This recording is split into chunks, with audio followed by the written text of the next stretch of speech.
So bleep what we're saying. Never mind. I don't know. Just regular stuff going on Just here. say bleep. All right, dudes. So, awesome. When last we joined you guys, you saw the witch Hagatha Christie, and she like led you through the forest, essentially, like the fog of the forest. After But you not answered unscathed. and after you answered her 3 riddles. So, and you see that her massive cauldron and all the bones that surrounded it are gone, and instead you're just like in a clearing between like an incredibly steep mountain and the forest. So one of the things that I'm going to say is, rather than have you guys make any kind of roll to figure this out, you know that this place is a safe place based on that deal that you just made with Hagatha Christie. This is a safe place for you to like make camp and rest. We should make camp and rest. Capital idea. Indeed. All right, so make camp allows you to heal a certain amount. Where is it over here?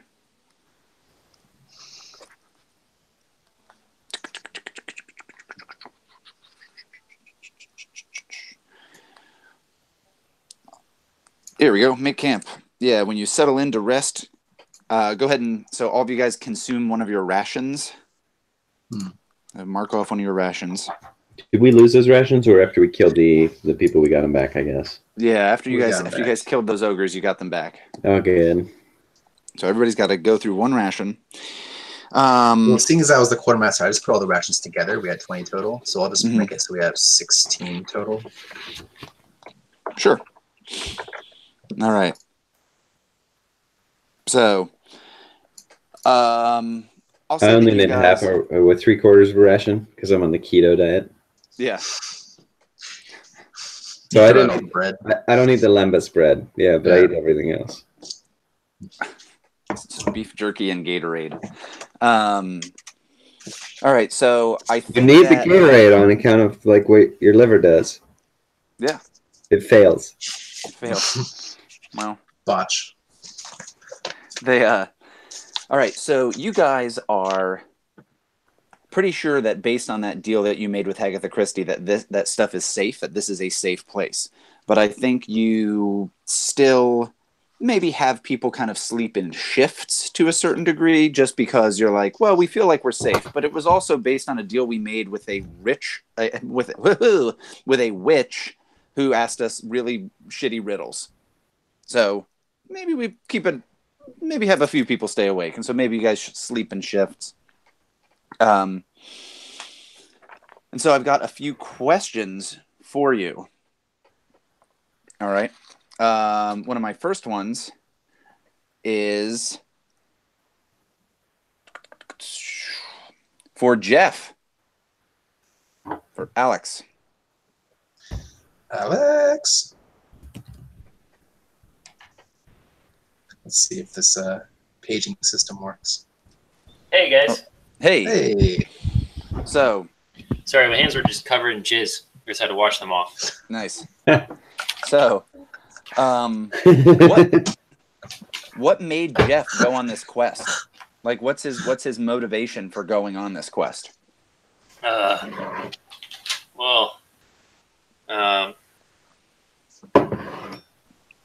Going on this quest was an opportunity to, finally get enough money together to put my daughter in a proper school, far away from here. Could you say that again? There was like a lot of clanking. Okay, yeah. So I'm just hoping to get enough money. Jeff put all the money he earned, like his salary when he was in the military. He made a couple bad investments, and now he's back. He bought some land he thought had gold in it, and there's no gold, so he's traveled over here to try to put his skills to use to pay for his daughter's way through college, which is very expensive.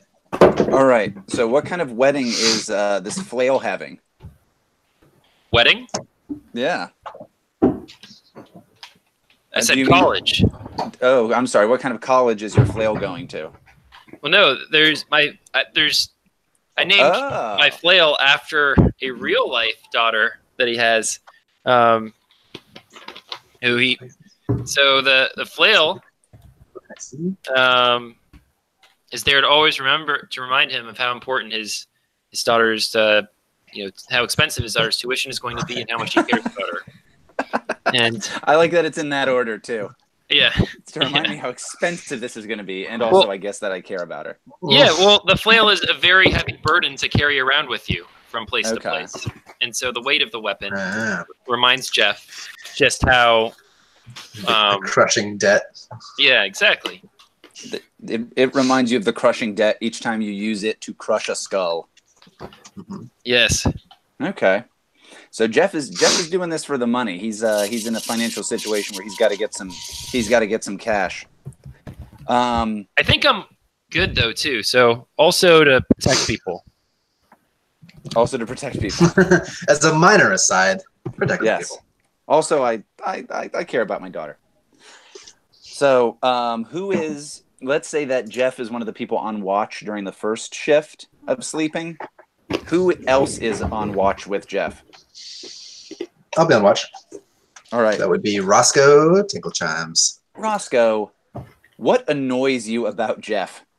Oh, what is boy. Jeff doing? And it doesn't have to be something that is always going on, but Jeff is doing something while you guys are just kind of sitting that's easy. there. When he thinks that no one can hear him or is paying attention, which is not nearly as often as he thinks it is, he talks to his flail as if it is his daughter.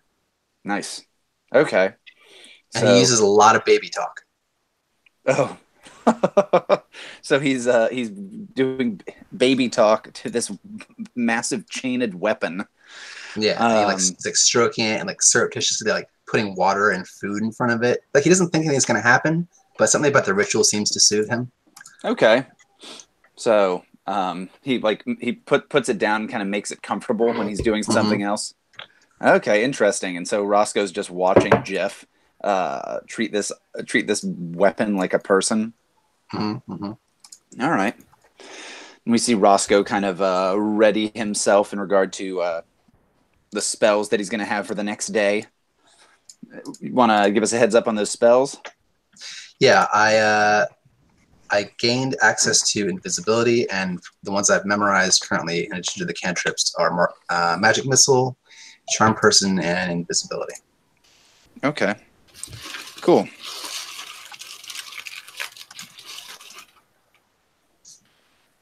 All right. So, eventually, your shift kind of ends, and Dirk and Gritta kind of wake up, and they're kind of on watch. And you guys get the equivalent of a full night's sleep. So this could be like 5-6 hours worth of sleep. And when Gritta and Dirk are there, the big question I have for Dirk is, what's your greatest fear in undertaking this quest? What's Dirk's greatest fear in undertaking this? Confronting an old love. Okay, confronting an old love. All right, like an old, like a lover, former lover. Yeah, or like an old. Okay. All right. Anything you want to tell us about this lover, or are we gonna meet this person when we encounter them? So, or if we encounter them. What I'm thinking is that Dirk was a round earther. Crazy, I know. Dark secret. But he's from like a flat, the pretty normal, everyday, red-blooded, flat Earth family, and his round Earth brethren, Make America flat again. Yeah, including the love of his life, asked him to turn on his family and his country land in favor of their impassioned religious beliefs, and as a man of principle, Dirk couldn't do that. And so now he's going to have to confront his old Scientology friends. All right. Cool. Let's call them Clearwater buds so we don't get sued. Okay. All right. So you're kind of thinking about that. We maybe see like a scene of you thinking about.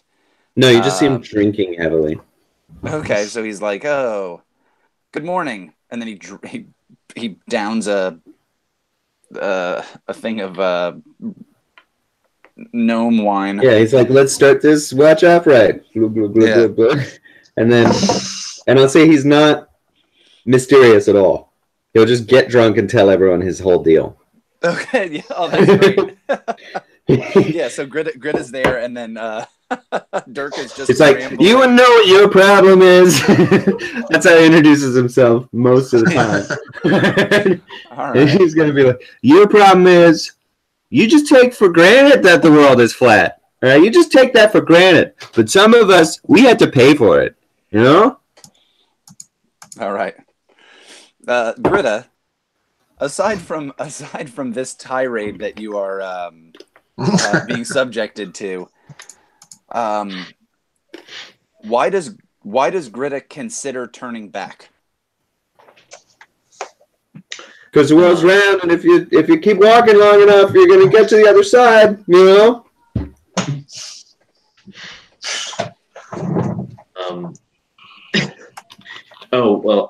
This is why. She's worried that her god wouldn't doesn't actually approve of this because it might lead to peace. Oh, Second thoughts. Which of course, so this could be this battle could be the battle that completes the war, finishes the war, and leads to no further conflict. Yeah, that's what she's worried of. Okay. All right.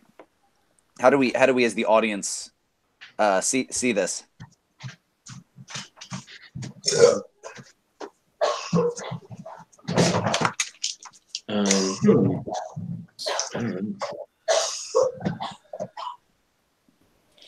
I've got a bunch of singing in my background. Somebody else apparently is in a tuberculosis ward. Not me. Both beautiful in their way. Yeah.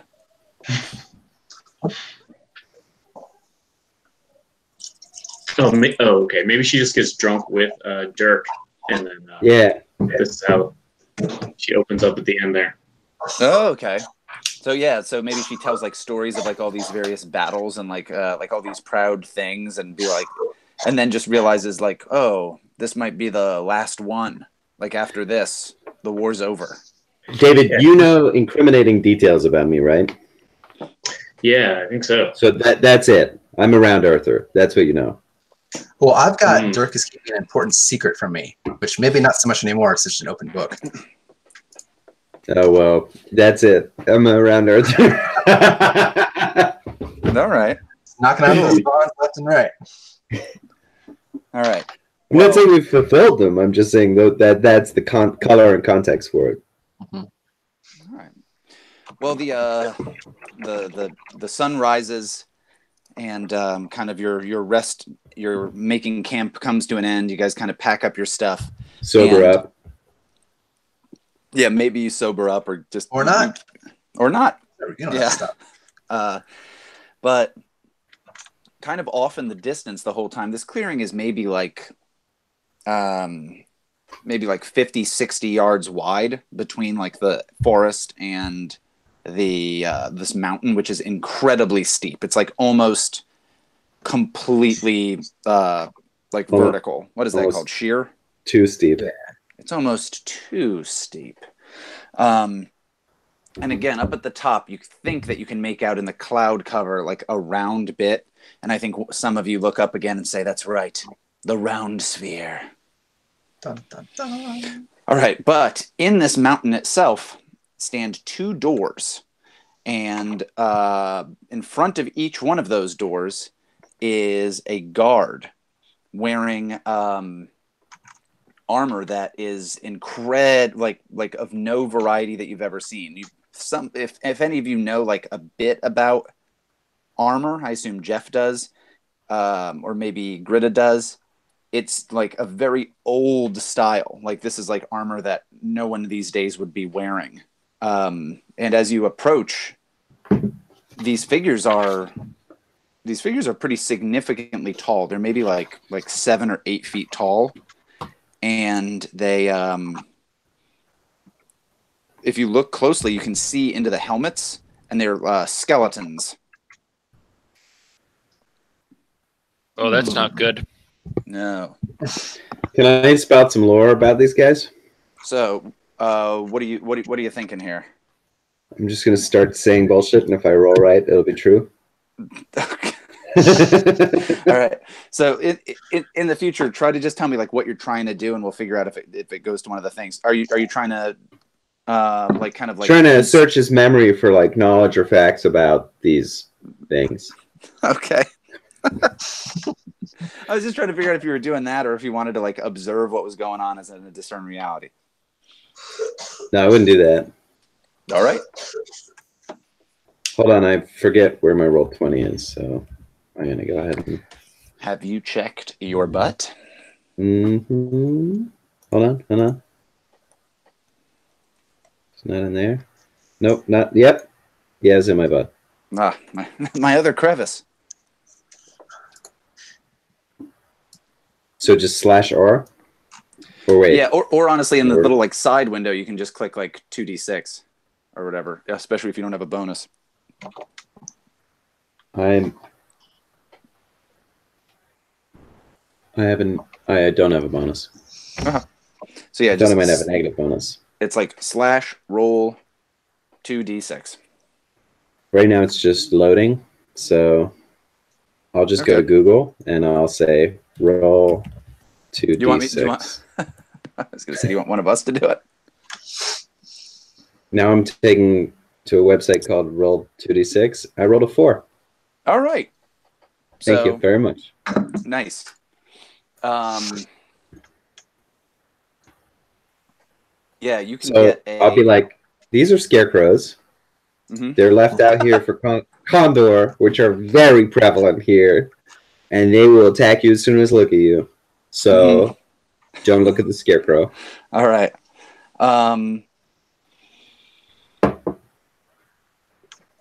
Carl and Gritta, as the two people who are kind of like more magically inclined, both of you get like a bad feeling. So what are we looking at exactly? 2 doors with how many of these skeleton creatures in front? So there are 2 doors. Each door is maybe like, like 7 or 8 feet tall. It's pretty big, and there's stone doors. In front of these doors are these 2 skeletons who are also very tall in ancient armor, and I think they're carrying with them like one has in front of them like doing that like kind of knight thing where the blade is pointed down and they have the handle up to their chest like a huge great sword, and the other has like a halberd or something like that. I'll say the one on the left has the halberd, and the one on the... I just wrote left. That's all I wrote on the paper. The one on the left has the halberd, and the one on the right has the sword. All right. And yeah, you guys get like a very, very, very good feeling about this. Yeah, Roscoe and Gritta get a very ill feeling, and they can tell it's like something magical is going on. Like there's some trouble afoot that's brewing. If I were to cast Detect Magic, which I have as a cantrip, could I maybe pinpoint what the problem is? Would that help? You possibly could. I'll try it. Let's see what so, yeah, I forget exactly what that lets you do, but I think you could almost just tell that there is magic afoot for sure. Okay, I got 10. So it's just a general aura of magic, no like item or like particular like lodestone or anything like that. I think you realize that I'll give you 2 answers with this. One is that these 2 guards, you can tell. Hold on. How do I do this here? Oh, Alex, I think your Roll20 or one of you guys, your Roll20 stuff is not muted. Mine's muted. All right. So the these 2 guards are definitely magical. Okay. Like they are actually spirits, I think, that you can tell. The bigger answer related to that ill omen that you felt is there is something there is something like far in this cavern that is great and that is stirring. Dun, dun, dun. Yeah. All right, have they seen us? You guys, how far are you from this thing? Like, you've been sitting there all night, theoretically within sight of these statues, and there had not been any kind of movement or anything like that. Probably got pretty close to make sure that they're scarecrows. All right, but Like kicking them, being like, "Yeah, these are some pretty solid scarecrows." okay, well that's awesome. So you you kick one of them, and right with the sword says, you hear like a voice. And I'll you hear, just- you there. I'll scream and run away. You get real spooked. Clever. Yeah, you hear. Ah. What's the name of your god, David? Ragnar. Okay, and what's the name of Ragnar's son? Ragnar's son. Ragnar Jr. Yeah, I'll be like, Ragnar's son, and then I'll run. Okay. Yes, hello. You dare to seek entrance into the catacombs? Yes, please, if you wouldn't mind. Yeah, I'm still like backing up, pissing my pants. And it says, and again, this is the one on the right with the sword. Says, we are the guardians of these entrances. One leads into the catacombs and to the secrets there, ancient and many. The other door leads to certain doom. You may ask us one question and only one question. Wait, I Then you didn't must hear do- what you said. What did you say about what the other guardian did? Can I And like then punch him and make him be quiet? so he starts to say that, and then as you're trying to shut him up, the guard on the left with the halberd says, "That is bullshit. I don't know what he's talking about. I can't stand this. Every time anyone has ever shown up, this guy gives them this line of shit, and It's the don't lying know why." doors thing, and you got to be like, which one's telling the truth? But I'll let the wizard handle this because he knows about mystic And the- things. And the one on the right with the sword says, "Indeed, you must choose wisely, lest you be destroyed by your ill choice." And the other one says, "We don't know what's on the other side of these doors. We are magical spirits on this side of these doors. We don't know what's on the other side." I'll say to Hey, that is one. Austin cutting in and out for anyone else? No, good for me. No. All right. Okay. Keep going. I'll say to the annoyed one, I'll say, you must really get fed up with him having to stand around here all the time with no other company. He seems like I a have real been here. bore. I have been here for 7,000 years, and Kevin will not stop with this 2 different door stuff. I hate it. You know, you don't have to hang out here with Kevin. You can come with us. You seem like you'd be a real fun, useful guy. He's like, "No, I have too much of a gap in my resume. I've been guarding this door for so long. If I try to do something else, I'm going to have to go back to community college, and that's going to suck, and I don't want to do that at all." I said, we have an entry-level position just waiting for you. He's like, "No, it's really better off here. I mean, I have to deal with this guy all the time, but you know how it is. You don't get to always pick your coworkers. You just got to tolerate them." "Have you made your choice?" says the one on the right. And I say, "Or you can enter only one of these doors, and the other shall be barred from you." I suppose, aren't you? I suppose one of you is going to say that you only lie, and the other one's going to say they only tell the truth. "Indeed, one of us always lies, and the other one always tells the truth." Roscoe sort of roll his eyes, be like, "All right, man, this is a first-year question at Wizarding Academy." Hold on, I got this. No, I'll I'm point like- at the one. I got it.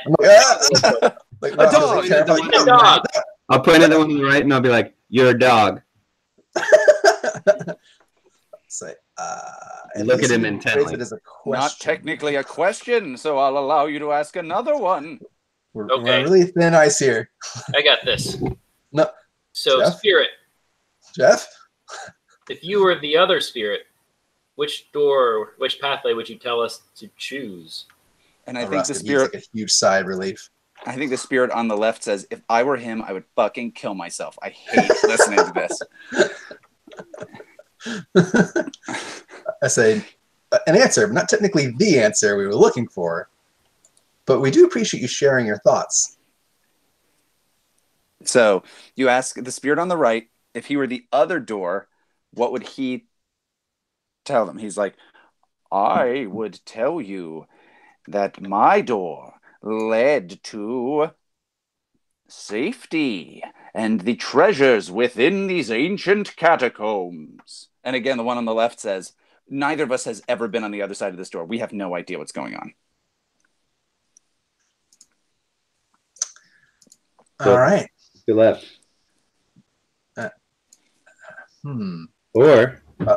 Or let's kill both these Kill guys. them both. Kill them both. Yeah. Man, it seems too easy. I'll say, but what if, I'll say to the guy on the right, don't you want to know what's behind these doors? Why don't you come with us? He has no response. And the one on the left goes, oh, he's really sticking to it. Roscoe will shrug, turn to the others and say, well, by the book, it should be the left door we should go in. I'll start walking towards it. No! Be careful! He said the right door. I say, yes, but that would be the wrong door on account of the other one would... I say, you know what? I can't explain it. Wait, let's each But, parents trying They're very different. complicated. That's the safest. All right, so yeah. So, They tell you what, can't Jeff, you try the pass right all. door. We'll try the left door. all right. So Roscoe's going to try the left door, he said. Yeah. All right. So, as you up, the guard on the right says, "You have made your choice," and the guard on the left does like stand out of your way, and allow you to go to like open the door. Unless somebody All right. stops me, I'm going to do it.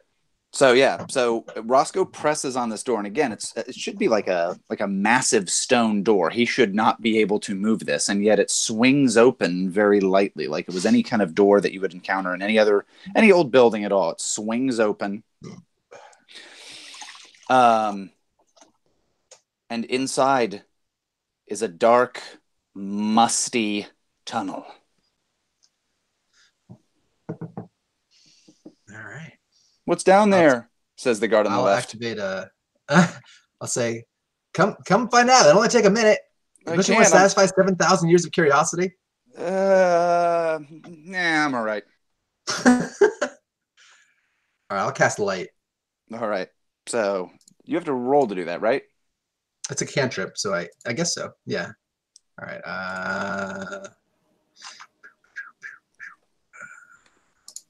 I got a 10. All right. Pretty good. All right. So I'm going to put it on Jeff's. Can you guys hear me? Yeah, I What's can up? hear you. Okay, good. I was just Uh-huh. trying a new headset. So Roscoe casts light on daughter. Yeah, although actually it might be smarter for our purposes. I'll put it on Greta's helmet. So Okay. Greta, lead the way. Wait, Greta we're looks all going to in. go through this death trap? I say, well, it should be the right door. The correct door, rather. Wait, why? Not all of us are wizards, okay? I say it's a very complicated math equation.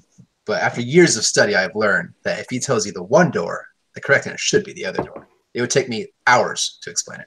But didn't they Daisy. both tell us that? So when you asked the guard on the right, what would the guard on the left tell you was behind his door? And he said the catacombs.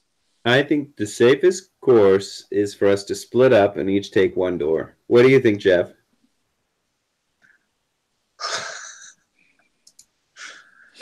Jeff's See, silence. Jeff Jeff's agrees. silence shows his certainty. He is in turn asking daughter, the brains of the duo. You're beautiful. Well, let me get this straight. So we asked the guy on the right, what would the guy on the left tell us is the way to safety? And he replied, he would say the right door, correct? That it's the safe door, yeah. Yeah, okay, so we should be going on the left, which is where we are, right? Yeah. I don't know. He told us to go in the right door, but look, I don't know. if I know one thing, you don't split up. Split but the fastest All right. way for us all to get. So, In all the horror plays, that's always the worst decision. Well, I don't want to doubt your educated guess there, Roscoe, but we could always ask Ragnar what to do. I'll say, you're just going to talk into the ether to your imaginary god and put more faith in him than in a reasonable, logical deduction. I shouldn't. Clearly, the light didn't belong on any helm gracing your brow, Gritta. oh, geez. it's It's intense. Ragnar's son. Yeesh. All right. Look, But you guys let's head cycle into close. this. We all know you got laid in college, okay? Yeah, fully 1.5 times over Nice. 7 years. No big deal. College My is girlfriend expensive lives in in this universe. Canada. We've established that. 7 years is a long time. So, Moneybags Wizard over here. Right? Yeah. all right. But you guys head into this catacomb. Yeah, let's do it. All right. So you kind of like start walking, and I think that the first person to get a thought that something's going wrong is Dirk. Yeah. And I think 'cause Dirk- knew I it was think- going wrong all along. Yeah, I think Dirk is like, about this this ain't far right. in, if I was going to set up a trap, I'd suspect it would be about, oh shit, and the floor drops out from under you guys. Nice. I'll jump. And, so I think this is just yeah, if you guys I'm a trap expert. Oh, but I didn't spend a moment to survey a dangerous area. it's true. But I I thought you just- were gonna for a minute. No, not me. Not me. All right. Here's what I think we should do. I think you guys just end up falling through this thing. Like I That think sounds right. this drops out, and it's not just like a straight drop down, like a huge distance or anything like that. It's instead you kind of fall only like 7 or 8 feet, but then are on like kind of slide down. So you guys are trying to slow yourselves, and as you're sliding down this like dusty cobweb filled like Wait. Can we say that we do fall for a while and then we hit like a slope so that it doesn't hurt so bad, so that I can tell this one joke while we're falling? absolutely Which is I go, see, if we lived in a flat earth, we wouldn't be falling like this on account of no gravity.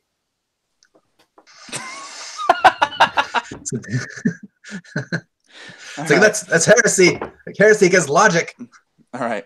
This And is you a guys- very long call to have this conversation. Yeah, you guys are you're sliding down this this thing, and eventually kind of get dumped out, making another like maybe like 8 to 12 foot fall down. Every bone in your body is broken. Every bone. Well, the funny thing that you bring up bones, you do end up in a pile of what seems to Replacement be bones. like replacement bones. Well, they could be, but you do end up in a pile of what seem to be like shells and bones and fecal matter, Oh, and you kind of Jeff. just land in this. I will shake another turd into the pile of shit. All right. So Dirk. but it's from your Dirk bag, drops like you've been carrying it around. No, I shit my pants when the trap. All right. Excellent. He's really marking this place as his own. At the moment, the only light is what's coming off of Gritta's helmet. You can hear like the kind of like drip droplet noise. And as you guys move around and the bones clatter, you hear like echoing all the hell over the place. There's lots of there's fewer spider webs down here though. There's spider webs up near like the top. Maybe the ceilings in here are like like only they're pretty short. If Jeff particularly tall, Alex, or are any of you particularly tall? Not me. Kind of tall, I guess. Actually, sure. Why not? Yeah, Jeff's tall too. Okay. He's taller. The ceiling only gives Jeff maybe like 3-4 inches of space over his head. Perfect. And in fact, if he's wearing like a helmet or something like that, he might have to take it off Ooh. to stand up straight in here. All right. I take off my leather helm. Nice. All right. So you guys are in here. It's dank. It smells bad. I mean, there are poops on the floor where you guys just were. You're now covered in some of that. There's a lot of bones. I'm gonna spend a moment to survey a dangerous area. All right. So Clever. Sounds like you're discerning some realities. Yeah. Or are you looking for traps? I'm a trap expert, and when you spend a moment to survey a dangerous area, you roll plus dex. Okay. But I'd happily discern a reality as well. Whatever you like. Okay, let's have you discern some realities. That might give us some general information, and then we can figure it out from there. So I roll two dice. You roll 2d6, so this is like a wisdom roll. On your character sheet, you should be able to just roll hit the move. Yeah. I rolled a 10, but -1 is 9. All right. But that was a surprisingly good wisdom roll. Okay. So you get to ask one of those questions, I believe. One of the discern realities questions. What happened here recently? What is about to happen? What should I be on the lookout for? What here is useful or valuable to me? Who's really in control here? What here is not what it appears to be? Yeah, and you get to ask one. You got it. What if I had a million wishes and if you act on that information, you have +1. What here is not what it appears to be. What here is not what it appears to be. That isn't okay. It's chocolate. Yeah, this is during the chocolate factory. And then I eat it all, and I get +1 on all rolls going forward. Right. So what here is not what it appears to be. Daughter is not a human girl. Yeah.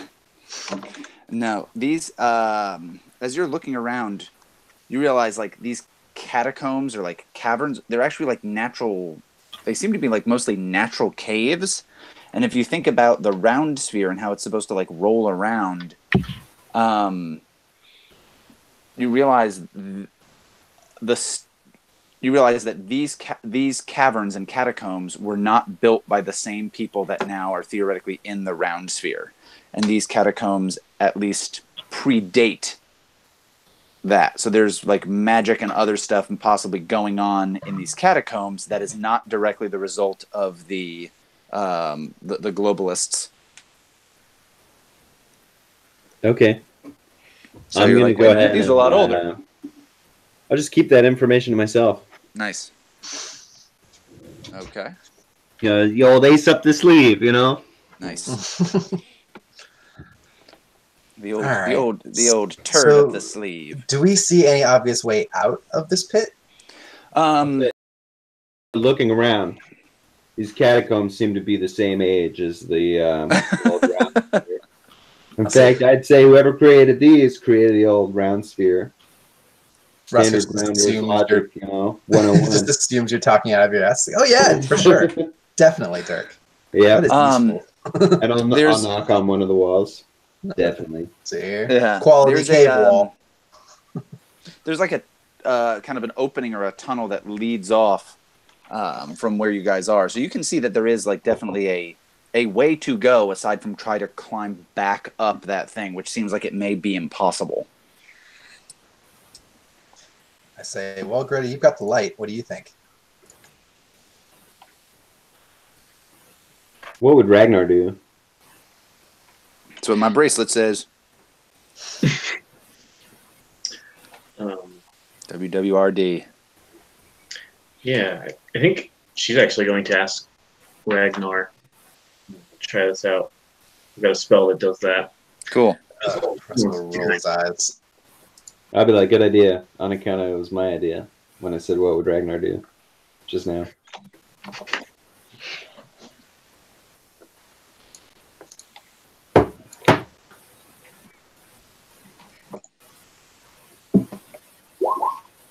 Pretty good. All right. You got a 4 and a 6 plus 2 plus 1.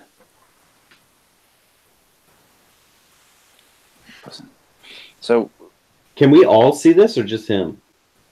is it, oh, you all can see what Roscoe noticed. Yeah, I'll say that's kind of something everybody could see. Wait, what's Roscoe? Roscoe is Carl's character. He asks about, like, is there a way out? No, the symbol of your deity appears before you and gestures toward the direction or course of your action. Oh, okay. What is the symbol of his deity, and does it appear before all of us or just him? DJ, what do you think? I was What's thinking symbol? I was thinking the holy symbols are just like the these weird runes on her hammer. Mm-hmm. Maybe they're like glowing, like red or something. Palace? I'll say that's a parlor trick. Any apprentice can make a cantrip that glows. Come on, guys. Let's not get too excited. I'll be like, Jesus, I mean, Ragnar's son, that's crazy. That is fucking crazy. All right, so I made it on his helmet. That was This me. guy, he's got a glowing hammer over here. This is the craziest fucking thing I've ever seen in my I said life. the only reason you can see that light is because the light I already made. okay, but yeah, these But have you runes, seen his light? That's crazy. these runes on Gritta's hammer glow. They glow like a deep red, and there's like a throbbing that Gritta can feel in the hammer, and it points in the direction of. It points like kind of towards the opening, but then points up. I'll be like, Gritta, I'm sorry, all right? Thought your god was a farce, but now having seen like a demonstration of his true power, like I realize I was wrong, and I was lying to you guys earlier when I said that the catacombs were probably like created at the same time as around the castle. In fact, as you can clearly see, they're much older and were created by something different. And I just don't want them on the conscience knowing now that like Ragnar's the one true god. Fuck up, partner. Yes, thank you, Jeff. We need to keep our wits about us. No religious revelations in the shit bony pit. I already said go that way after all. So does that make me a god? Who can say? And I think it's just like, oh, don't worry, Dirk. You know, all lies are slain on the battlefield for Ragnar. Glad you revealed this to us. I'm sure it'll help us. And just glares at Roscoe and just walks over to where the meeting. I only hope to die in glorious battle now, so I can account for all the terrible things that I do on a regular basis. All I can say to all of you Rounder. is that compared to the gift of fatherhood, these cheap tricks mean very little. In our weirdly, you're the tricks. But I'm glad that we can all work together here. People from all faiths, and even we've got a dwarf here with us, which is really cool. I support dwarfs, and I just want everybody to know that.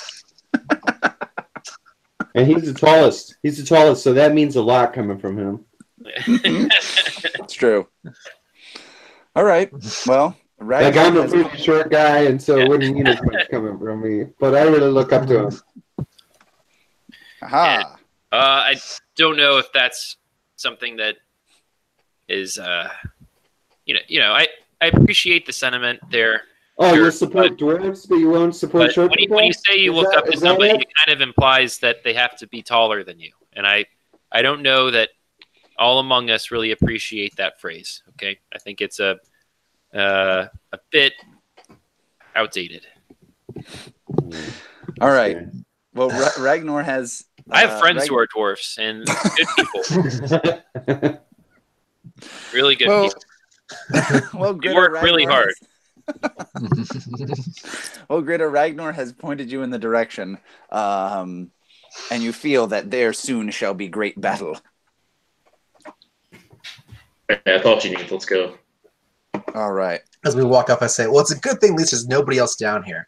There's no way we could possibly get in any sort of like violence, at least. And so we can just endure the shit and the bones. Should be relatively safe.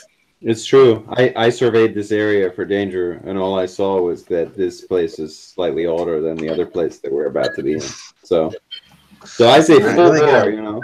It's Really like gonna a milk that double tidbit, job aren't over you? there. Okay. You guys, like I said, it's you hear like kind of that dripping noise of like moisture like around it, but it's tremendously echoey.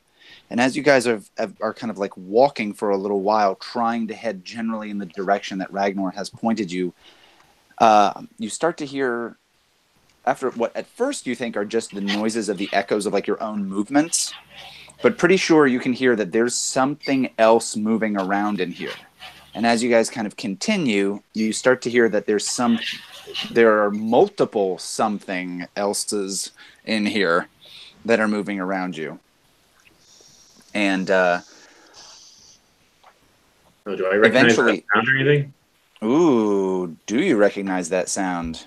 That sounds like it could be a spout lore. Ooh, can I do the same thing? Say again? Can I do the same thing at the same time? Would you want to assist Gritta? Yeah, I'll assist. All right, so go. DJ, go ahead and make your roll, and then we'll see if Carl needs to make his. All right, a 7. So, all right, so Carl, don't worry about that because it would only kick it up to an 8. Mm-hmm. All right. The GM will only tell you something interesting. It's on you to make it useful. I'm going to tell you something that I think will probably be directly useful, but I could maybe give you more information about this. You're like, I've heard a goblin before. That sounds like a goblin. There's goblins up in here. Oh yeah, then I think Gritta will just Up in here. yeah, I think Gritta just smiles and says like, "Oh, right, goblins. Let's get ready." Uh-oh.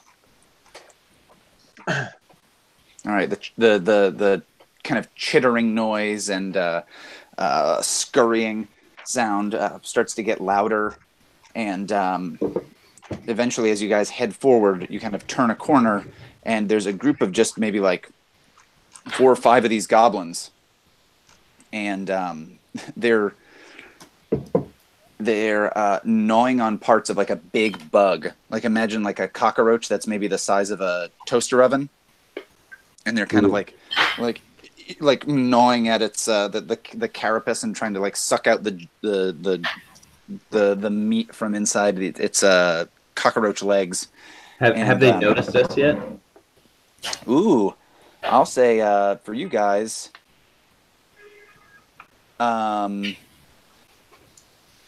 do you want to not be noticed by them? Yes, we don't want to be noticed by them. All right, so that sounds like you're going to have to defy the danger of being noticed by this cadre of goblins. That sounds good to me. I will do a roll for that. Go for it. I'll try and assist by being real quiet. Okay.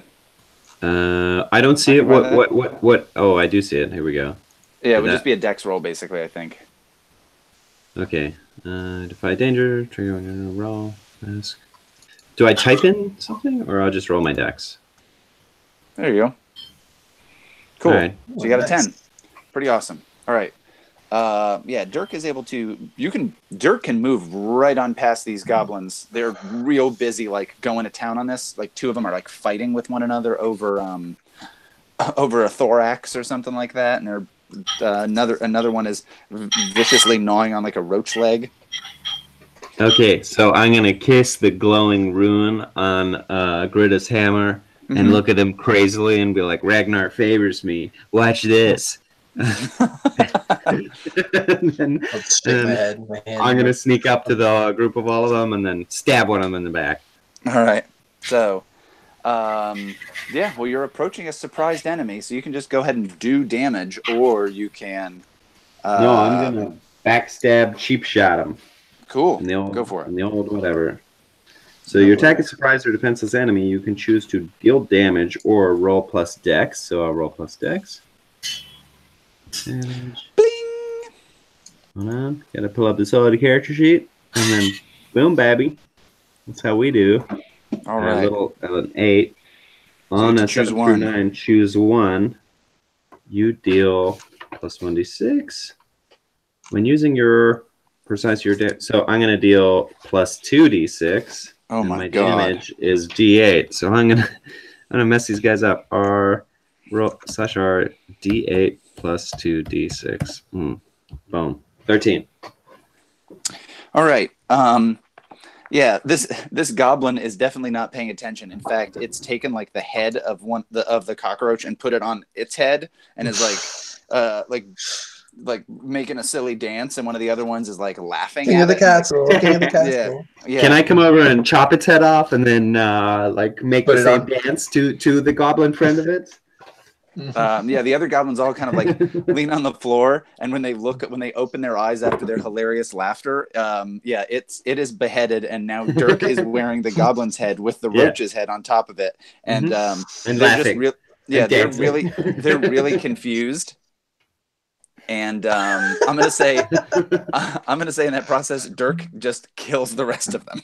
They're like, God. huh? And he just stabs each of them. Yeah. And he starts chanting. Thinks that's what Ragnar likes. Yeah. All right. Well, yeah. So you are now here with these. Can't teach you in school. Say, and he's gonna look at Tinkleshine. You got to say all of that again because none of that made it through. Oh, hold on one second. What are the characters? So, yeah, great job, kid. Wait, just try breathing less heavily, Alex. This is all you're hearing is your breath. Great job, kid. There you go. There's some things they just don't teach you in school. And he'll look at Tinkle Chimes and give him a little wink. I'll throw up my hands and say, "Everybody gets lucky sometimes. It's just statistics." All right. I'll You be guys like, are now- behold, I've been baptized in blood. My lies have been expunged from me, and Ragnar's son looks upon me with favor. all right. Well, I'll be like, right, Greta? And she just holds her hammer up and it's like, absolutely.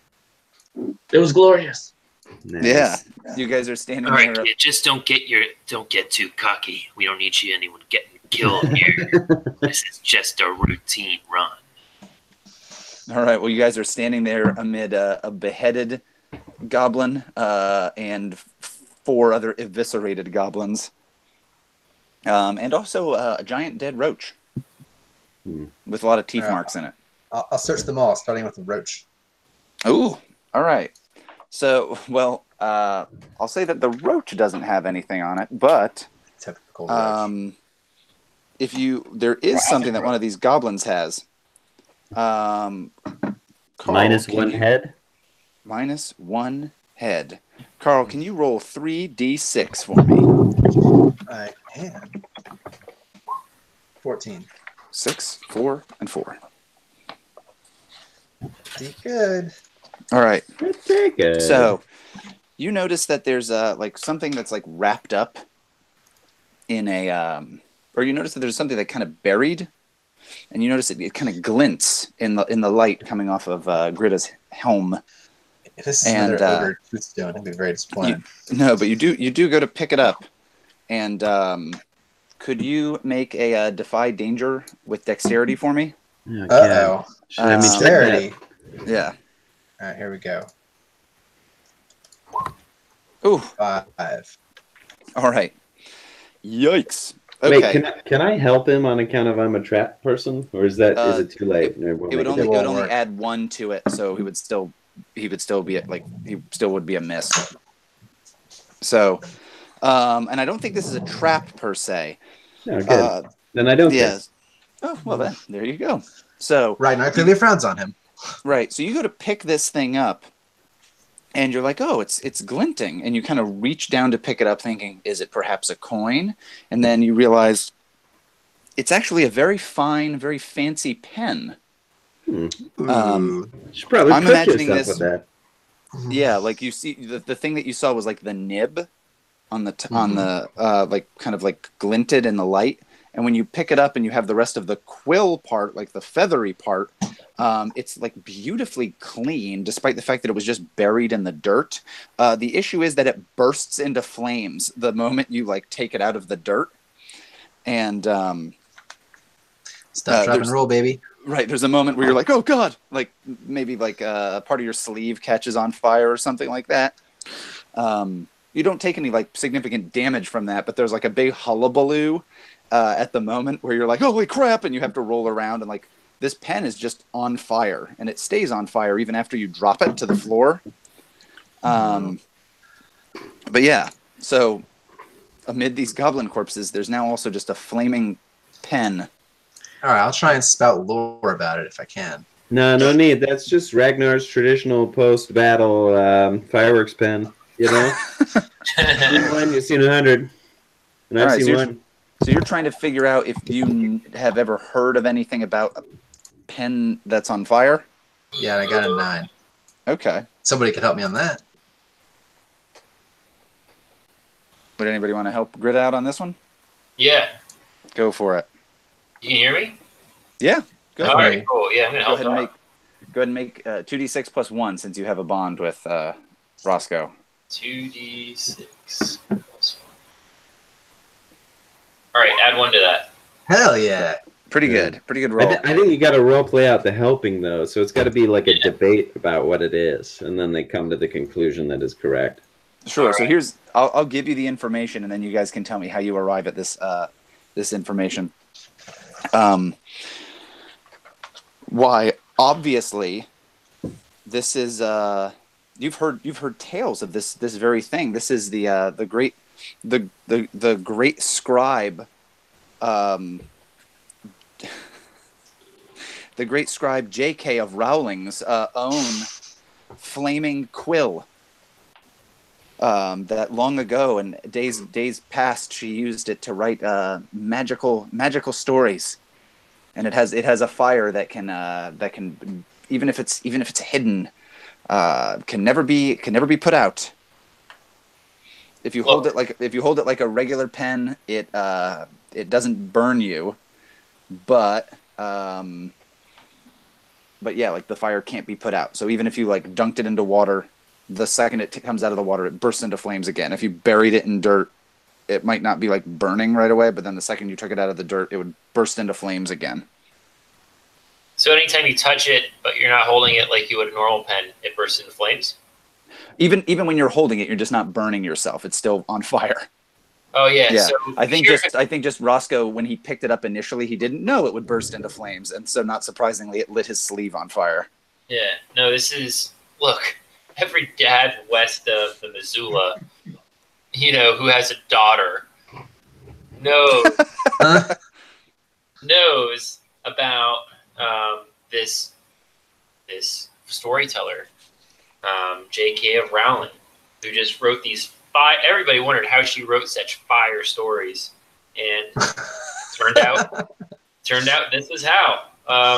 This is unbelievable. I definitely need to hold on to this because, not on top of it, we can start all of our campfires with this with great ease. We don't have to worry about it getting wet. But not only that, but all of her greatest hits were written with this quill, and I am definitely giving this to my daughter when all is said and done. I say, well, I've heard this J.K. Rowling, and if I recall, she only wrote children's books, and I don't see how that could possibly be of interest to men of learning. So You see, it's not just the stories. It's after she wrote the stories, one of the big characters in it, Dumbledore, there was commentary after the whole series was done that he was in fact gay. And the fact that she wrote all this with a flaming quill in hand really, goes to show you that the whole time that she was writing the story, she was thinking about this. Oh, so it's like a pen of prophecy. Yeah. Oh, okay. All right. It There was knew always it would be talk about popular. Yeah. Dirk. Dirk feels strongly about this pen. All Yeah. right. Jeff just ruined that book for you. I mean, I will say you just ruined that book for me, which I don't even care about because I know that J.K. Rowling is an anti-religious writer. All right, and as a brand new convert to Ragnarsson, all right, I gotta tell you, we want nothing to do with this pen, or the fact that it sets things on fire, or the fact that it writes nothing but lies. All right. So, yeah, so you're holding this pen. Now that pen, it might set things on fire, but have you seen his hammer? It glows slightly. I thought I'll point to his helmet again. Like, look, I did that. It was me. No, that's magic. That's bullshit. Yeah. So, well, there definitely is more light now that this pen is on fire. But the shitty thing is, you also hear way more of that chittering and skittering that you heard before, and you hear a lot more of it. I say, Jeff, well, maybe your magic pen should write us a way out of here. Draw us a map. I mean, Roscoe's holding the pen. But I'll give it to Jeff. He asked for it. I say, Okay. listen, this is for children's stories. Jeff wants it for his daughter. Have at it. and he's in his mouth, and he's on put the fire. quill in my mouth, like between my teeth. It is like how bring it on. It's like, I don't think that's how it's supposed to be used. I know the Yeah. pen's mightier than the sword, but Yeah, that's not what they meant. yeah. Jeff burns some of his eyebrows, and then he realizes 3 of his 4 eyebrows. he burns several of his eyebrows. You realize you have to hold it as a pen in order to not burn yourself. Oh, all right. Well, I'm gonna hold it as a pen in the hand that's in my shield. So Okay. behind the shield, it'll be lit up. It looks cool. Yeah. So now it's Yeah. like glowing, like my shield has like a car, like a lifted truck that has lights underneath. Yeah. Yeah, The coolest kind. After Jeff he has that. after he burns his eyebrows off, I'll be like, forget about the lying stuff. Like, I don't think you should give that pen to your daughter. And now it smells like eyebrow up in here. All right. So, but yeah, you hear these. This noise is coming way, way closer, and it's gotten way louder. Jeff will definitely snap at Dirk for any sort of unsolicited parenting advice. All right, and he'll make it very clear that he cares very much about his kids, and that how dare he? Oh no. How No. dare he? No. I'm sorry, man. I'm sorry. I just didn't want you to engage in the You know how many Like, kids every year the get modern magical media's indoctrination of the youth. But I get it. He's your Yeah, kid, great you know. idea. How You many do kids you, man. every year? Let's go. Like, listen. We need to get out of here. Greta. No, we need to do more battle. We didn't do more battle. How many kids don't even learn how to write? All right, Roscoe's looking for a way to avoid whichever direction this chittering is coming from. So, I think that at this point, you guys have been kind of trying to take the path vaguely pointed to by Greta's hammer, inspired by the power of Ragnar. And Which so isn't a you've kind of, thing at all. You've kind of wandered through these labyrinthine caverns, and so it's not just you're going down one long pipe. You've encountered several different chambers and such. I think at this point, from nearby, I think maybe a half a dozen of these goblins show up, and these goblins are they're these short between 2 and 2.5 foot tall and creatures with kind of gray green skin, and I think that they kind of very labyrinth style all look wildly different. like they barely look like they're the same species. Like some are very fat, some are very thin, some have like facial hair, others look more like some other kind of animal. Like human beings? Like Yes. what? They're fat, thin, they got, you know. You're racist, Dustin. You're racist against goblins. Right. Eat your fudgicle. Always do. But yeah, so Can I talk these goblins? Can I be like, oh, we've been waiting for you, goblins. Top of the morning to you. And then I'll doff my goblin skull hat. sure. What are you trying to accomplish with that? Just to piss them Trying off? to scare them shitless. That's what I'm trying to do.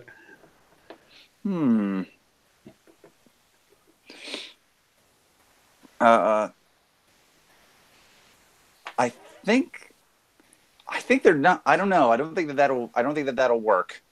So rather than have you roll for that, I think that one's not going to work. I think these goblins kind of show up, and Can I drench some of the blood that I'm covered in into the skull and then drink it while laughing maniacally? Just because he's thirsty, not for bonuses. Just yeah. I think you do that. You're trying to scare them, and you're like playing with this head and the fact that several of the goblins are dead. It just seems to like sexually excite the goblins. They just get like weirdly into this. I can understand that. And I think like the 6 or so of them are heading towards you, and each they have a little like daggers. One has just a stick with a rock on the end of it. One has a stick with a scorpion tied to the end of it. And yeah, I think they're like chittering in like a crazy language, like they're making like insane sounds, and they kind of like hop and rush toward you. Yeah. And All right, come on. does it seem Yeah. like they're friendly? Yes. Are you Well, trying to roll discern your some? discern reality? Yeah, go ahead, Carl. Try to discern that's some okay. realities. Yeah. Do it. Do it, Bill. They don't teach this in college, kid. Unless you went to Alright, Goblin College. But one of those goblins are gibbering and jabbering. Oh, I got an 11, so I'll definitely know for sure the truth of it one way or Yeah. another. Plus, you get a +1 forward when you act upon those answers. All right, what is it? Good, bad, curious? What? That's not one of the questions. Look at the questions, moron. Yeah, I so gotta you can find ask the question. 3 of these questions. It's just in the chat thing. It popped up. Okay. What here is useful or valuable to me? An escape route will be particularly useful because you hear that these are not all of the goblins. Okay. Who's really in control here? Jesus. Ragnar, Who's- Ragnar, who shapes and molds all things according to his will. My entire Who's- worldview comes crumbling Yeah. down from this roll. Yeah, exactly. Who's really in control here? That's kind of a tough one to answer. Like I'm maybe gonna is there a answer- leader, perhaps? like all-knowing Ragnar. Oh, you realize like you're looking at them and you've not maybe had like personal dealings with goblins, like personally dealt with them, but you kind of like remember some stuff that people have said and you're like, yeah, that's definitely true. Goblins are just this like nasty, violent, multiplying mass that seems to Racist. never go away. So racist. Nor does it seem to have nor do they seem to be much organized in any capacity. So they're just kind of like so you kind of see them and realize like, oh, they don't really have a leader. They're just like They vote by consensus. They're a truly democratic society. Got it. they're a vicious, nasty mob. All right. Last one. What here is not what it appears to be? Damn it! What here is Yeah, not sorry. what it? You're good. Which of these walls is actually an escape route I can conveniently use? Mhm. What here is not what it appears to be. Hmm. All Dirk, of we reality. believe in Ragnar, son. Yeah, all of reality is just a tribunal through which Ragnar tests the unfaithful. Yeah. You're in the Matrix. Morpheus is talking to you. What here is not what it appears to be. One of these goblins is a cross-dresser. Yeah, one of these goblins is a liar. Yeah. One of these goblins just lies a lot. Yeah. No, what here is not He's what it actually a appears to be. vegetarian and he's trying to go along with his friends. One of the, Yeah, exactly.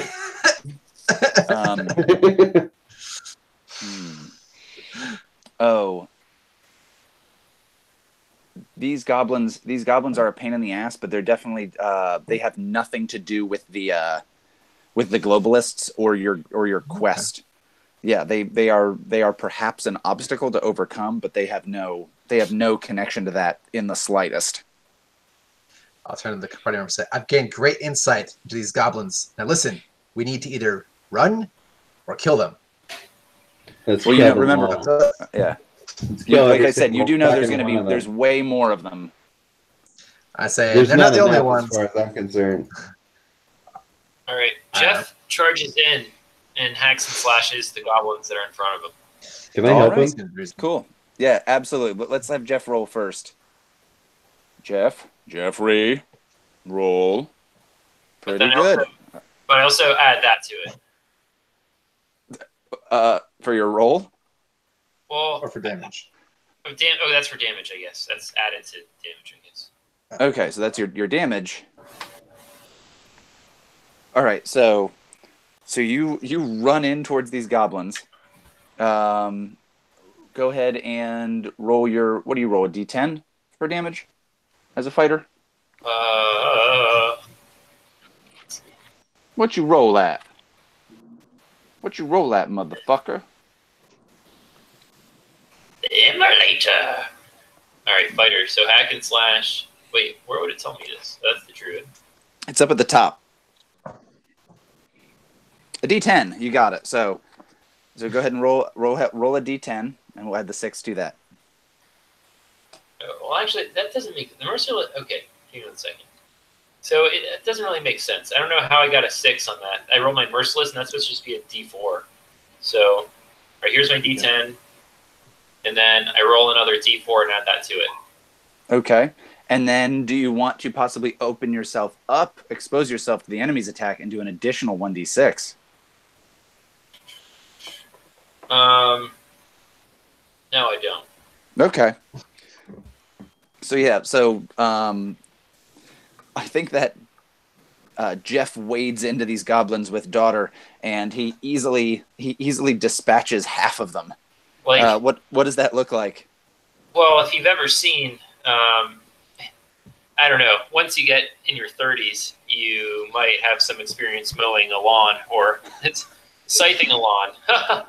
And it just looks like picking up something that's like really heavy and just like dragging it across the ground and just seeing like everything in front of you, like tall grass, just laying down. Nice. Yeah. So he's like scything the lawn, basically. What's Jeff's cool catchphrase that he says when he kills half these goblins?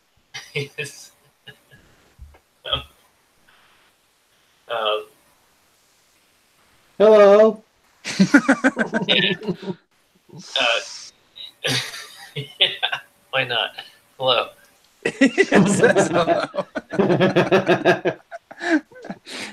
All right. Yeah, so he swings this flail around and he's scything through them, and then he just says, "Hello."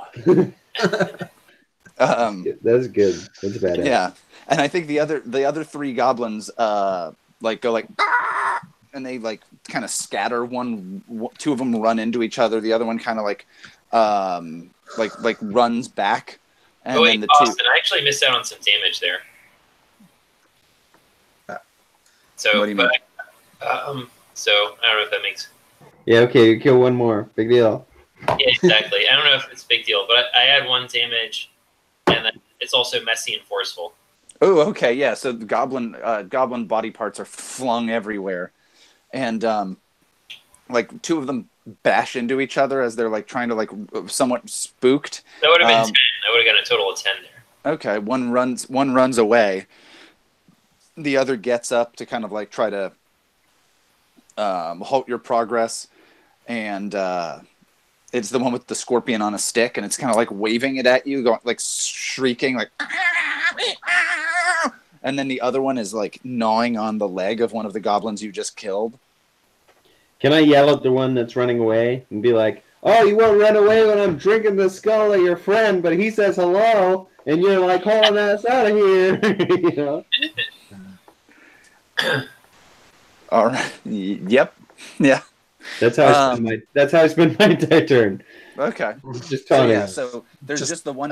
There's one goblin gnawing on one of its dead compatriots, dead fellows' bones, and the other one with a scorpion on a stick, and it's flailing it about nearby. It doesn't represent particularly a danger on its own at the moment.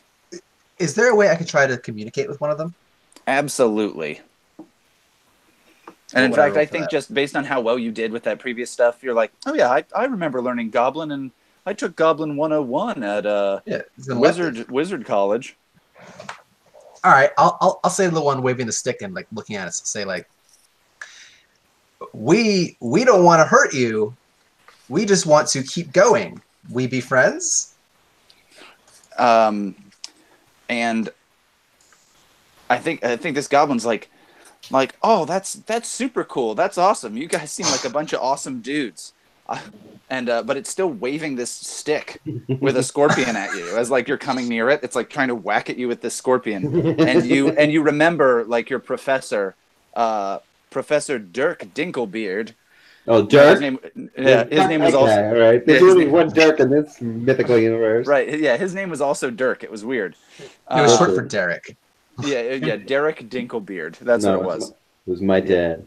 And now he's dead. Derek Dinklebeard. The Rounders killed him. We all have fathers. After I wouldn't betray him. I wouldn't betray my dad. You know, they killed him.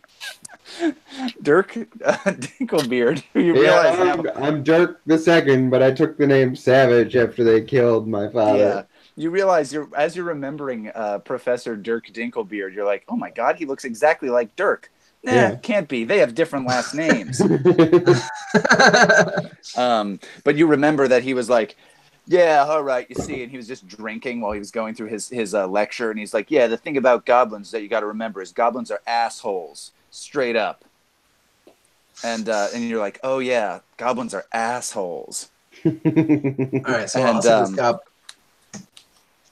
this basically just like their entire existence is like gross goblin fornication, eating, and violence.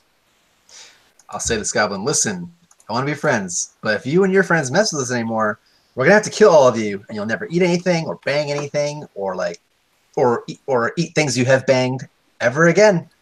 So tell your buddies, or we're coming for you. And they're like, I think this goblin's just like you guys seem super cool. You're the best.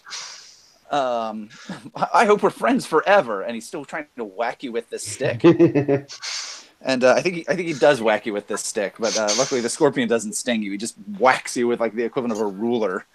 And you're like, ow, my leg.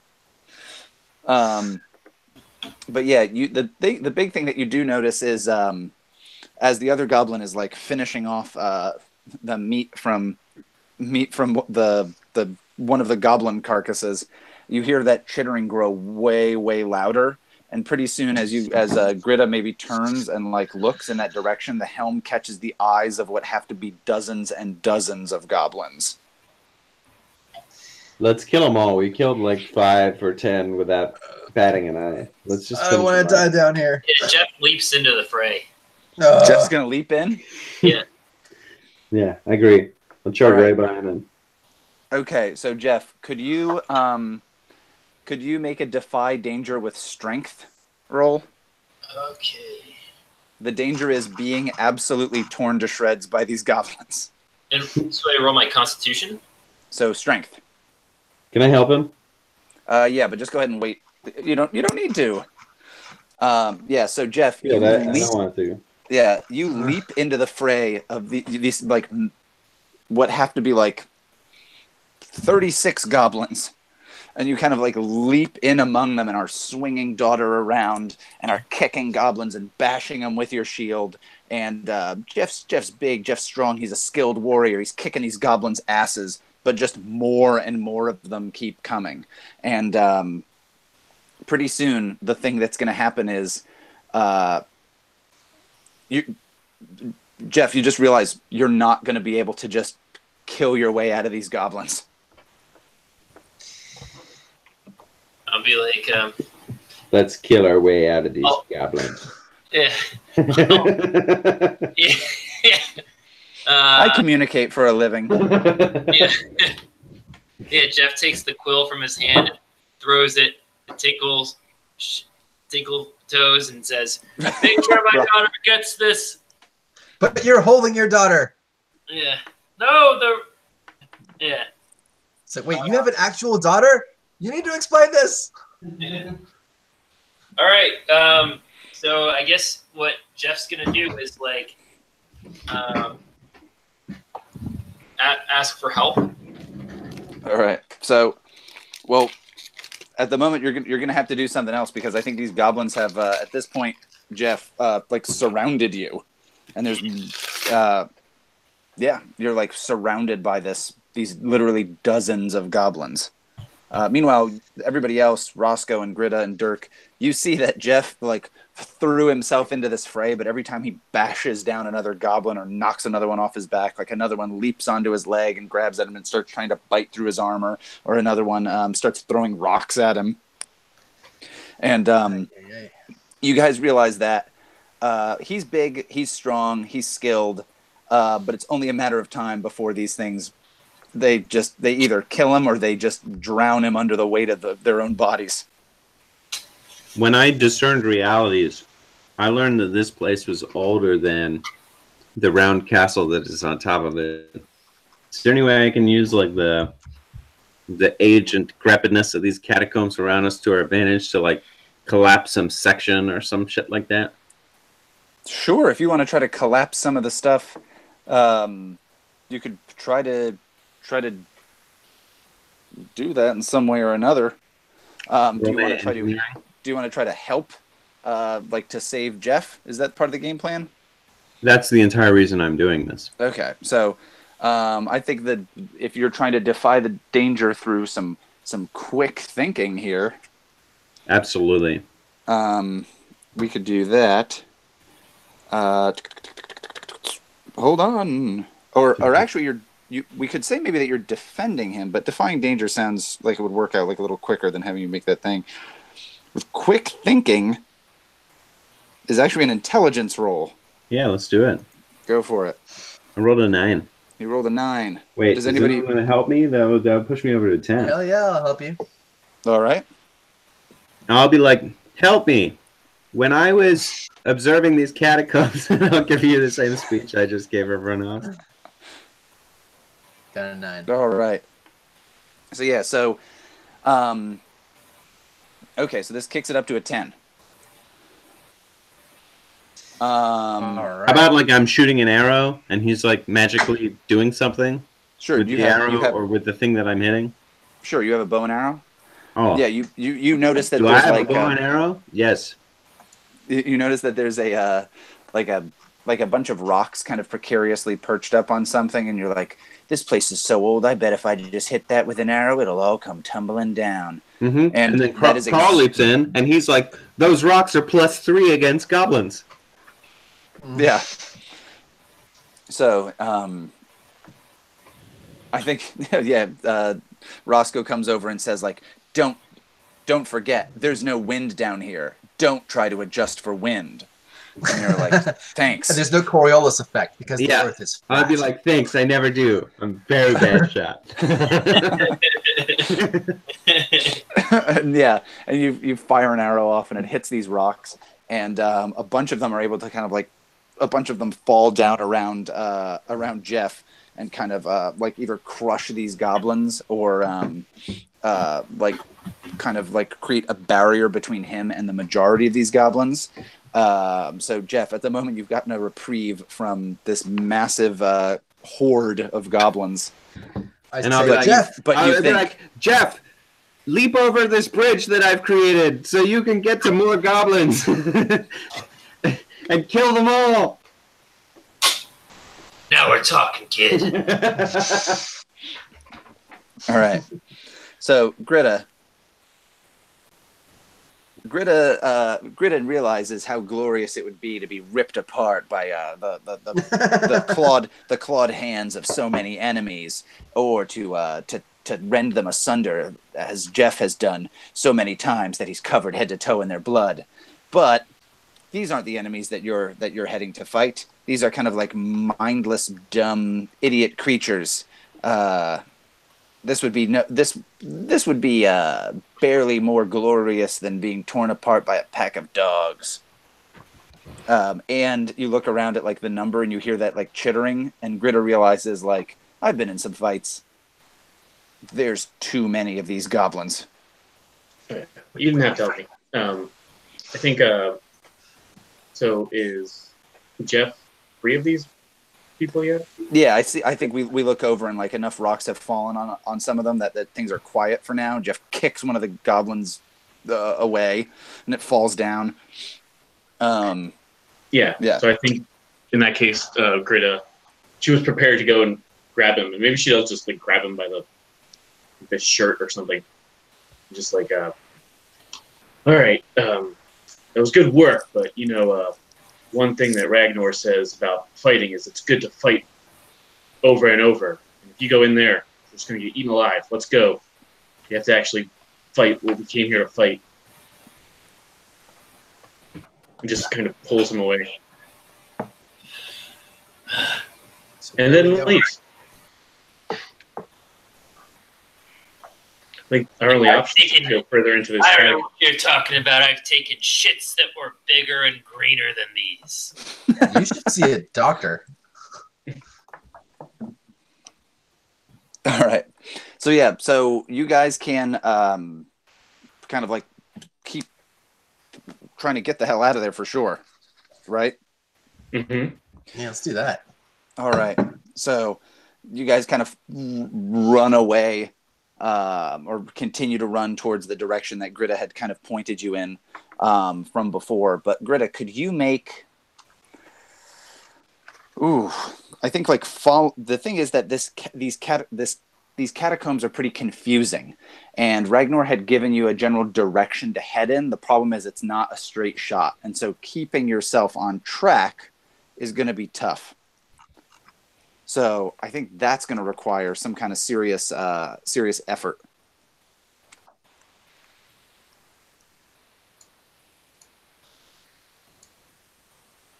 So I think that's going to be you're going to have to make sure you don't get lost, and probably like defy the danger of just getting lost in these catacombs.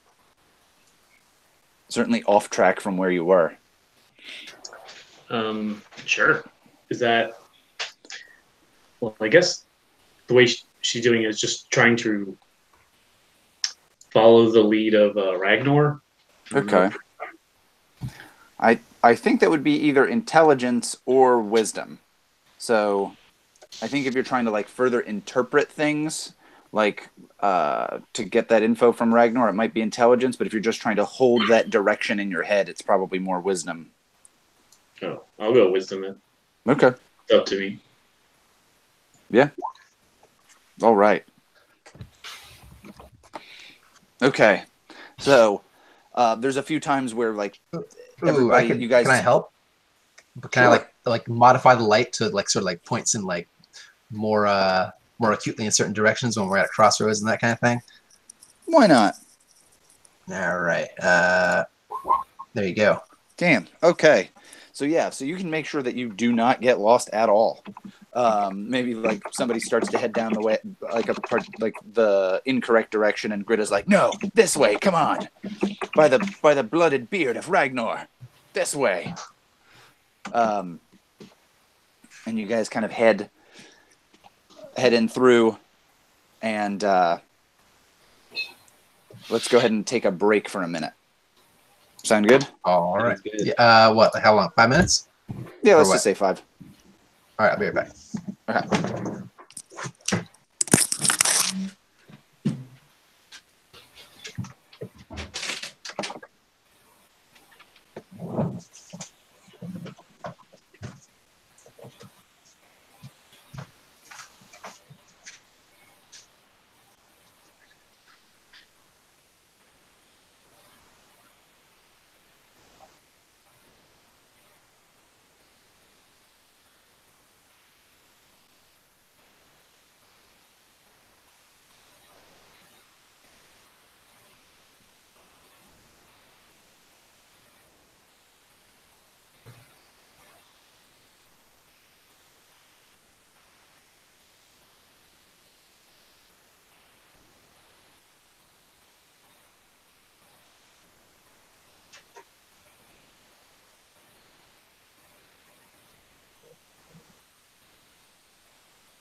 right. Okay. We back? I am. I think Cool. I am, and I think Lee's sitting down.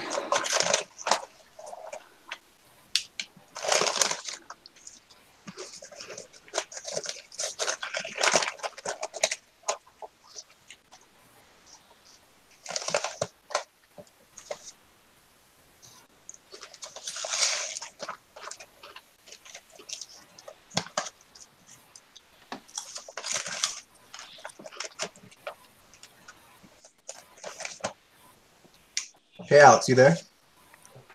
Yeah, I'm here. Are you gonna have phone service over there? No, I'll have Wi-Fi. Oh, okay. So whenever you're like at the hotel or something, you can back on the internet. Yeah, I'm gonna have a studio, like an apartment, basically. Cool. Oh, okay. Well, let us know if you need anything or anything goes horribly wrong or horribly right, for that matter. Dude, you can just, yeah. I have good feelings about it. It's gonna be a good time. Cool, man. Yeah. Yeah, the girl who I'm meeting over there, Stephanie, messaged me today and asked me if I felt like flying to Europe tomorrow. Funny. You're like, oh yeah. Hey, Austin, is there any way you could actually turn your camera around, or is that sort of a set thing? I don't know. Because it wasn't like the. Oh, There it is. Oh, There you go. right side up. Okay. awesome. I don't feel right side up. I don't feel right side up at all.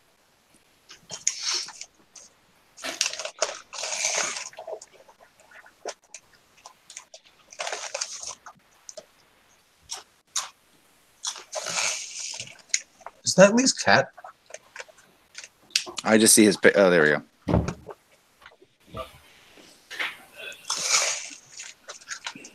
Yep.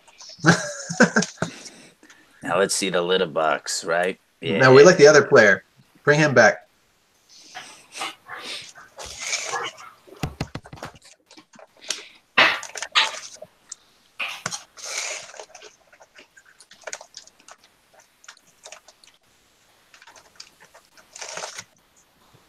Hey guys, can you hear me? Yes. Uh-huh. Do we get hit points back from that camp thing? Yes. You guys healed like half your max. Okay, yeah, that's what I thought. Yeah. All right. We all good to go? Yeah. All right. Let Carl finish the last of his crunchins. All right. So you guys kind of flee from these goblins, and following Gritta's lead, you It's you so travel many XP that we can level up right now. you travel down these corridors until eventually it no longer just seems like a cave. You arrive in kind of a large chamber. Most of the ceilings and most of the caverns that you had been in, like I said, are only like 6.5, 7 feet tall. So like Jeff, who's very tall, is like has to take his helmet off to walk through them. There are parts that he has to like duck down under. Maybe some of the other folks do as well. But all of a sudden, it opens up tremendously into this large, like man-made space. There are steps that lead down towards the bottom, where there's a space that's maybe 15 to 20 feet square. The ceiling of this is also arched, and it's arched into almost a like more Romanesque buildings where they're kind of vaulted. That's the term, like vaulted ceiling that comes to like a peak. And down at the bottom, there is a statue, and it is a statue of like a large, like almost like a tiger or a lion looking creature. That's very like stylized, and it's maybe about as tall as like a man is tall, and in front of it is a chest. All right, can I detect magic? So that's where, No, you guys have arrived. Let me search for danger on that old chest, or someone does something stupid. All right. So I'm go for it. gonna survey this old situation over here for a couple Cool. of free dangers, and I rolled a 6. You rolled a 6. You know, All want right. to help me right now? Actually, no. I want some help. No, I don't. Let's see what happens. Okay. All right. So Dirk, you're kind of looking around at this, and you're kind of slowly walking down here, real carefully. You're kind of watching where you put your feet to make And sure then there's I'm any like. Oh, that's gold gilding. Don't have to search for traps on gold gilded chests. Yeah. Problem solved. Well, yeah. You make sure to step very carefully. You look down at the chest, and you're kind of like, okay. I don't think that there's necessarily any traps here, but picking this lock might be a little bit tough. And you start to pick the lock, Mhm. and you're able to kind of like open it, and it pops open. But when it pops open, I'm filled with, my hands are filled with so much gold. I don't know what to do. when it pops open, there's like a blindingly fast flash in front of you, and you're like, what the hell? It's And gold. like a small like a wire has sliced one of your fingers off. Now I only have 7 fingers left. This is terrible. So you only take 2 damage. You're down a finger, and that's kind of a pain in the ass at the moment. And that finger kind of flops onto the floor. It's the middle finger on my left hand. It's the middle finger on Dirk's left hand that's man. flopped onto the floor. Yeah, that's the one I use on chets. So that's gonna be tough. Gonna have to use the finger on my right hand now. So now he's missing. He's down a finger. And that could go over the wrong way because that's an obscene gesture in our land. Yeah, of not having a middle finger. No, using the middle finger on your right hand. Okay, just using it at all. Yeah. Right. But I mean, So I'll come back to the group and I'll be like, look, the bad news is I couldn't really get that the chest open too well. The good news is it had a middle finger in it, and I'll throw it to Roscoe. Roscoe, the middle finger starts to vibrate, and I assume you probably let it go as you don't want to hold this bloody finger. No. And it starts to vibrate and then move, and pretty quickly you see it starts to grow. Oh no! And it pretty soon it's not just a middle finger; it's a palm, and then that palm grows 4 other fingers, and it starts to stretch up and starts to be growing. I was trying to almost contain it. Wait, yeah, Put a before hat it over does, it. before it does, can I high five it with the half of my hand that's left? Well, half of your hand.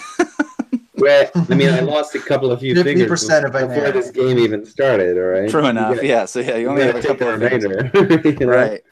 I got like thumb, index finger, ring Pinky. finger. Yeah. No wonder it's such a poor shot. Yeah.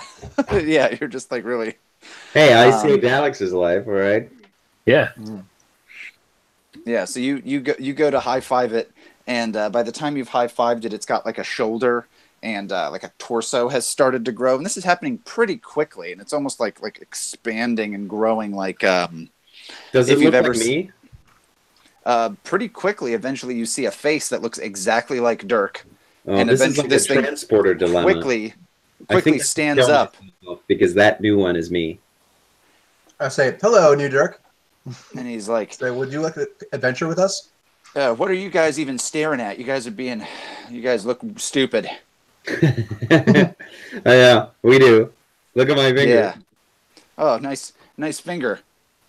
Yeah. How many fingers does this one have? More. This one All the has fingers. 8 fingers. So One more additional fingers. one Seems like a more additional useful finger. Dirk to me. Okay, Jeff. okay, Dirk, listen Or to to me. Dirk. I'll be like, Dirk, listen to me.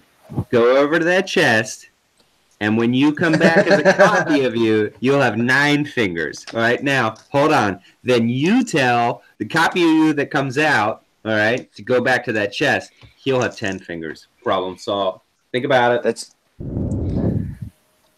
Is that a good plan? I mean, it's 3 too many fingers, but we should start there, right? He goes, huh. This guy's gone insane, is what he says to the rest of you. I say I barely recognize old Dirk. New Dirk seems like he's got a good head on his shoulders. He's not wrong. I'll tell you that much. And he's like, this is nuts. I So, say, New Dirk, what's your middle name? and he says Dirk's middle name, which is, I Very. want to say Dairy. No, Very. Very. Dirk, very savage. He goes, very. Yeah, he says that. Very. Yep. He's the real deal. I say, Well, it seems like we need a Dirk off. It's for, like, I'm pretty sure that's Dirk the off? How flat would you say this Earth is, Dirk?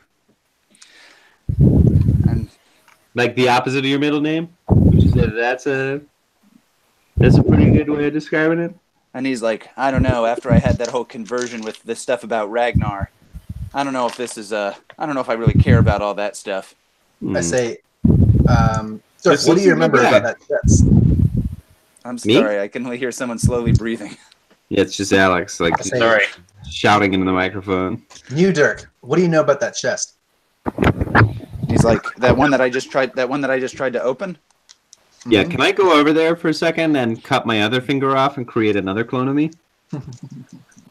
I think nothing happens if you go over there and fuck around with the chest again. Jesus. Is there anything in the chest? Ooh, is there anything in the chest? There is a mirror inside the chest, I say, Dirk, like Dirk a 1, Dirk handheld 2, mirror. come here. I want to hold the mirror up to both the Dirks. And I'd be like, we look pretty damn good in there. Do you look in the mirror first, Roscoe? Yeah, just test it. All right. You know? So you look in the mirror, and the big issue is, it's like you just notice how incredibly beautiful you are. Despite all the boils the witch gave me. Yeah, you're like, you know what? That's only added character to my face. And when people see Texture. this, they're not going to think there's the guy that created like Fantasy Agent Orange. Instead, they're going to think, you know what? This is a guy who's been through a lot. He's learned a lot of things. He's got a face that says that. People are 10 gonna be- fingers. All of his fingers. It's all of his ridiculous. fingers. People are going to be throwing themselves at this guy. And like, you're just like, all you can think about is how you're like, you know what? This trip has really changed me and changed me for the better. I'm really excited. And like that dialogue is going on and on and on. To you guys, to Jeff and the Dirks and Gritta. Yeah, Roscoe picked up a mirror, like a little handheld mirror, and he's just staring into it for like 10 minutes. Can the Jerks be silently playing that game where you put like a dagger between your fingers like this, like as quickly as you can Aliens, go? Yeah. But Dirk 1 is just much better at it than Dirk 2. Because he has left fingers. Yeah. He's got like 3 Yeah. options. It's like, oh, gotcha again. Yeah. So there's 7-fingered Dirk and 8-fingered Dirk. And yeah, Yeah. 7-fingered Dirk is doing a lot better than 8-fingered Dirk. Yeah, except for the blinding pain in his middle finger. Yeah. Yeah, he's like, yeah, but every now and again I got to stop to hold it above my heart. yeah, and cough and cry. Yeah. I'm into Yeah. this. I'm not stopping. These are great. Right. So self-affirming thoughts that's I'm what's having. going on. You got 2 Dirks and you got Roscoe staring at this mirror. That's good. That's good. All right, we can call it there, right? No, I'm just I kidding. think- Yeah, we're all set. Yeah, I'll just take this mirror away. This isn't good. All right. Roscoe. One of those goblins is attacking you. A magic missile it. All right. So, go ahead and make your roll. And I assume, all right, 7. that works really well because I assume Gritta doesn't want to get magic missiled, right? I prefer not to. Okay. So why don't you try to interfere with that roll, unless you're cool with getting magic missiled? No, I'll try and interfere. That sounds good. Okay. Can one of the Dirks help and one of the Dirks hinder? That's what For exactly a what's net happening. neutral effect. Seven-fingered jerk is like, yeah, magic missile. No, they're both just helping and hindering at the same time.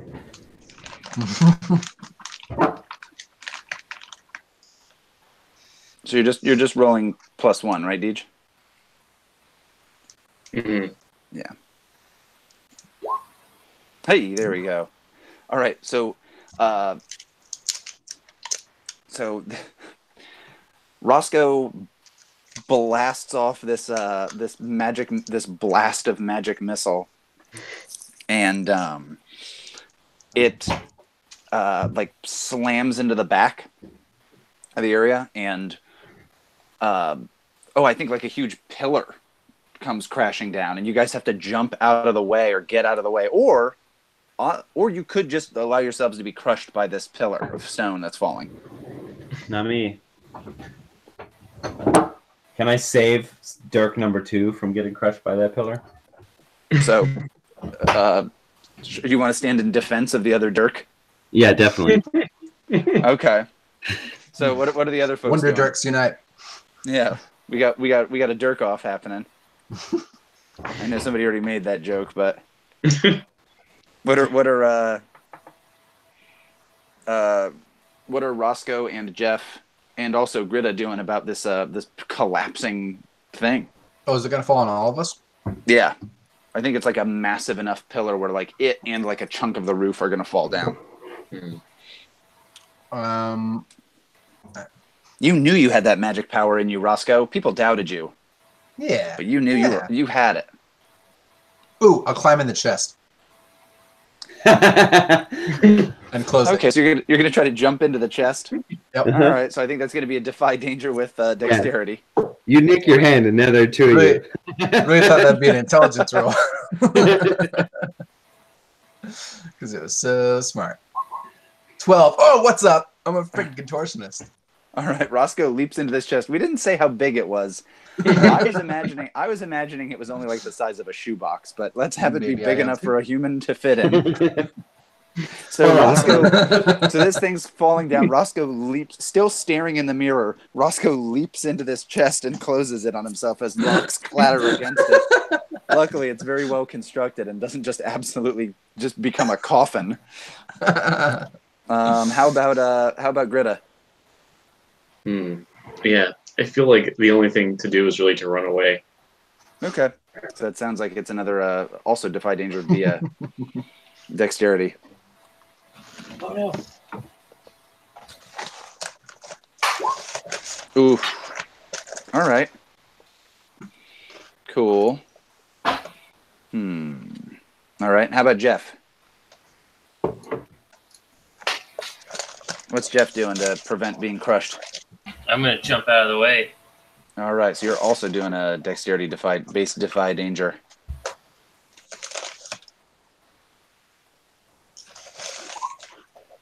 All right. Cool. So, I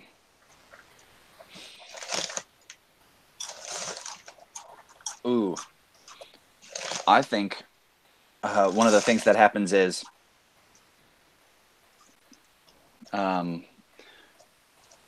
Jeff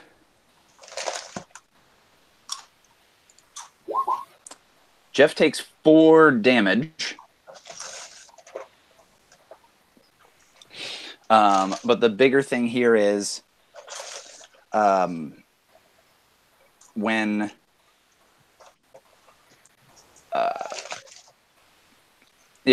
the bigger thing is Jeff takes 4 damage, but when Grita kind of jumps out of the way, she gets out of the way from the like falling debris, but she touches this like lion or tiger statue. And like as she's kind of backing up and she kind of stumbles away from it, like all these rocks fall and kind of clatter near it, and that's when you notice that this lion statue seems to start moving. And Grita's in a situation where either She's going to have to be right in this creature's sights as it starts like menacingly moving forward and kind of like awakening. Or it's either going to be Greta or Jeff. Or the Dirks. She's going to have to basically decide who this creature is pointed at. Oh, yeah. No. Greta would never put that on anyone else. She's going to get right there and ask Ragnar for her blessing so she can put this creature on. All right. Let me come back to you in just a moment. All right. Meanwhile, the Dirks. Seven-Finger Dirk is trying to stand in defense of Eight-Finger Dirk.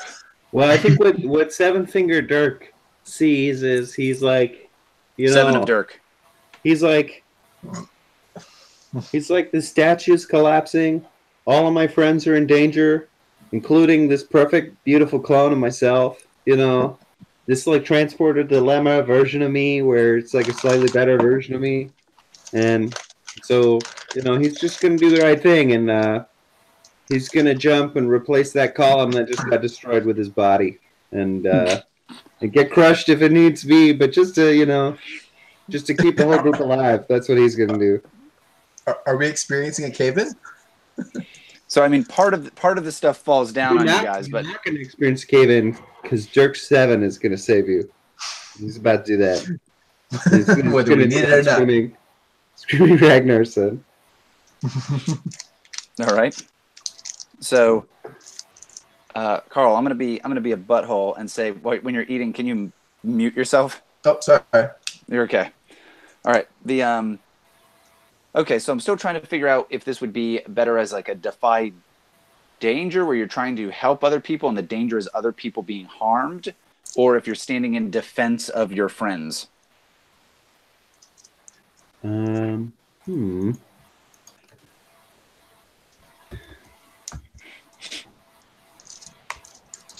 a quick look at both of those. Give me a second. Yeah, because it seems like you're more worried about them than yourself. That's right. So it kind of seems more like a defend roll. Yeah, I'd take that. Okay, so go ahead and make a defend roll, which is plus Constitution. All right. Let's do it. All right. 8. Okay, cool. So you get to choose one of those options. Redirect an attack from the thing you defend to yourself. Have the attack's effect or damage. Open up the attacker to an ally, giving that ally +1 forward against the attacker, or deal damage to the attacker equal to your level. None of these really make much sense. So you could redirect that attack Yeah, to I'll yourself. do that. I'll do that, I guess. Okay. What would deal damage to the attacker equal to your level? Yeah, that part doesn't quite make fully sense. All right, so you're standing in defense of these other folks. Yeah. If you want to, if you want to say retroactively, you can have taken the 4 damage that Jeff took. You push him out of the way. I'm gonna take it all. Okay. Pile it out. All right, so instead of Jeff taking that 4 damage, Dirk, 7 of Dirk takes it. So I take 3 damage. So you, do you have armor? Yeah. Yes, you take 3 damage. And now, what about Dirk 2? Was he going to take damage? Because I got to take that too. That's what that's what this has all been about.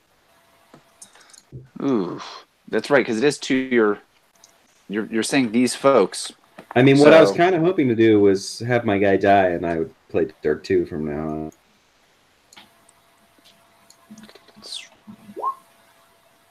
All right, so you actually are going to take an additional 2 damage. All right. So 5 altogether? So taking 5 total, yeah. Got it. Yeah. Oof. Spicy meatball. All right. Did we heal anything when we rested last time? Yes, you healed half your maximum hit points. Okay. Cool. So you started this game off with that, or this session. All right. So meanwhile, Greta wants to ask Ragnar for Ragnar's favor. What's the game plan here? Yeah, I think I was going to cast Magic Weapon. Okay. Go for it.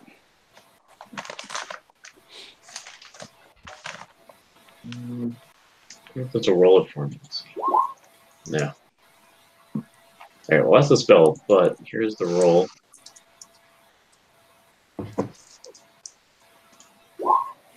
All right, cool. So yeah, so what's the name? What's the name of your hammer? It's a good question. I'll have to I come don't up know with if we that. said that. Yeah, I don't know if we said that last time. But it starts to glow, and we hear that metal music play, like the. And Just as the smoke clears from this pillar and roof falling yeah, down. Grita's just holding this glowing hammer Hmm. with those like red runes all over it, and yeah.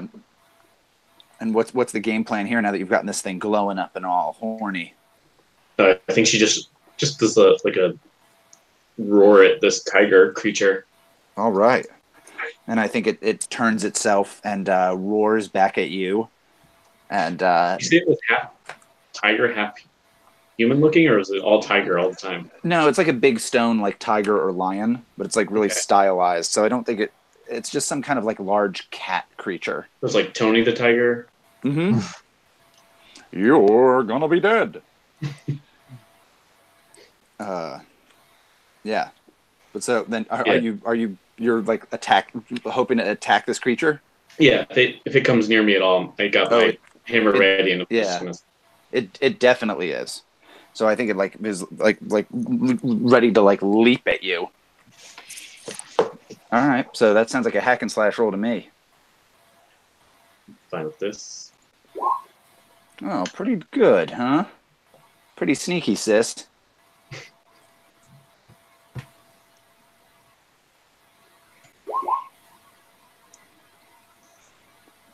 So I get that plus a little extra. Plus a D4, right?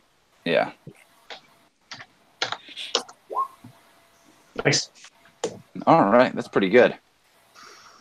Yeah, You know what? you I think I'm gonna open myself up to danger too. Fuck it. sounds good. All right, so 9 plus so it's 13 total. Mhm. All right. So and this creature good? Yeah, you're right. Sorry. You're good. I got so many keyboards and computers and all kinds of other nonsense in front of me. Oh, these kids with the Digimon.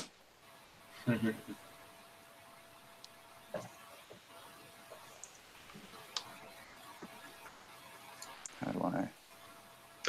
Oh yeah, so I think maybe as like the reason why she's exposing herself is she waits for the last possible second to hit it, so she can hit it in the right on the head or something maybe. Yeah, and I think that you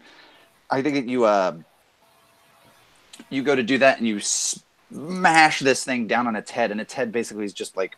And I'm glad that you had this hammer, because if somebody was like, "I'm gonna stab it with a knife," I'd be like, "All right, that doesn't do anything."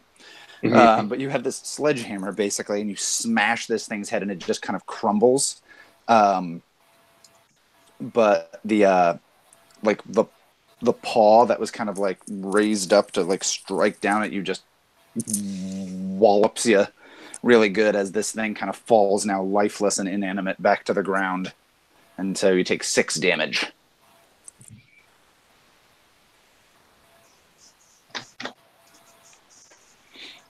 My armor still protects from that, right? Yeah. Cool. So this is basically just being like hit by like a massive stone. Mm-hmm. Like clunk. But yeah. Meanwhile, yeah. All right. So now we've got this room. Like a pillar has fallen down. Maybe Jeff and the Dirks don't even notice that this lion statue had come to life. But Roscoe's nowhere to be seen. I'm gone. Don't bother looking for me. Just be on your way. And Roscoe, meanwhile, you're like looking in this mirror, and you can tell this was the right decision. Only somebody who really knew what was going up, only a mage with the kind of cleverness, astuteness to notice all about him, exactly the best strategic place to be, would ever have decided this. Idiots just jump out of the way. You got to safety. Of course. Book learning will do that for a man. Yeah. You know, people make fun of you for having gone to school, but that's just because they're illiterate idiots. Obviously. Especially daughter, who couldn't afford school if she wanted to. That's right. Also, she may, in some references, conversations, be an inanimate object. Who can say? Not daughter. She didn't go to school. There you go. All right. So, meanwhile, outside of this chest, the Dirks are standing there. Gritta is like kind of breathing heavily, just got walloped by that lion paw, and Jeff had managed to get out of the way of those fallen rocks. Or no, Dirk pushed him out of the way, and a bunch of those rocks hit Dirk. So what's the game plan here? I think we've lost both Dirk and Jeff. Both Jeff Dirks is and here. Jeff. Jeff's Oh, here. yes. So Jeff, what's Jeff's game plan as he's kind of surveying this this area?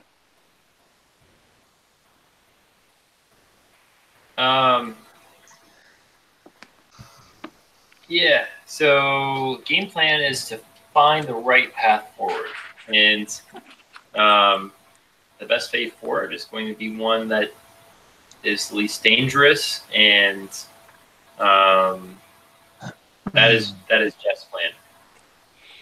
Say that again. To find the right path forward. Okay. Sounds like you're kind of surveying the landscape around you. Maybe you're discerning realities? Yeah. Okay, go for it. Wisdom, right? Yes. Hell yeah. All right, nice. All right, here's the shitty thing.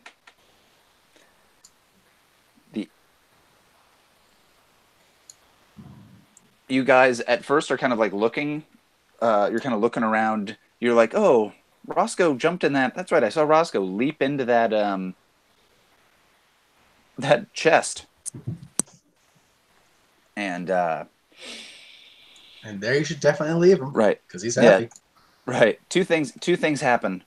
One, Gritta, you're not distracted. You just defeated that lion cat monster. And you can feel that like that sense of ill portent, like that like magical rippling kind of in things. It's kind of like reared itself up again. You feel like something's up. Some great source of power is shaking or rumbling. There's a tremor in some great source of power. But Jeff and the Dirks, the big thing that they realize is while they're kind of like maybe clearing off some of the rubble to get Roscoe out of that chest that he leaped into for safety, there's a few more rocks that are being moved, and you realize it's like a goblin that's moving some stuff with you guys, and then and it kind of like once it sees that you notice it, it's kind of like, and then runs like towards kind of like the place where you guys came in, and then you hear like that chittering and skittering noise, and pretty soon when you look over, you see at first all their eyes, and then that horde of these goblins comes in again. And now there's like at least like 30 something, 40 something, maybe 50 something of these goblins that are pouring into this room. They have sticks and rocks. One goblin has like a severed hand of another goblin. Nothing a couple Dirks can't handle. Am I right, Dirk? He high fives you. And I'll be And like, says like, ow. oh, sorry. And then he goes, we're going to have sex later, right? Oh, yeah. Okay, cool. Why wait? All right, so what's the game plan here, fellas? So there's Again, Roscoe's in this box. All right, I gotta. Gritta's gonna just get in the battle stance and just defend these kids, like Cool. stand in defense. of these people zooming Roscoe. Cool. So you're go ahead out. and roll defend, Greta. Wait, did Greta kill that lion, or was I Yes, just making she that up? did. Okay, good. She smote it a singular concussive blow and crushed the essence, the essence of Emerald right out of it. All right. So yeah, so these goblins are pouring into this room. Meanwhile, what are you fellers doing? What are the Dirks and Jeff up to? I'm gonna kill him. You're just gonna attack more of these goblins? Yeah. Well, I think Dirk was holding up a pillar to keep the other Dirk and his friends from dying. And he did that for long enough to get them out of harm's way to the tune of like a certain amount of damage to himself. Mm-hmm. And so now that all these goblins are rushing in, I think he'll just like roll away from that pillar and watch it collapse on all of them. I think that's his plan. I'm gonna run away.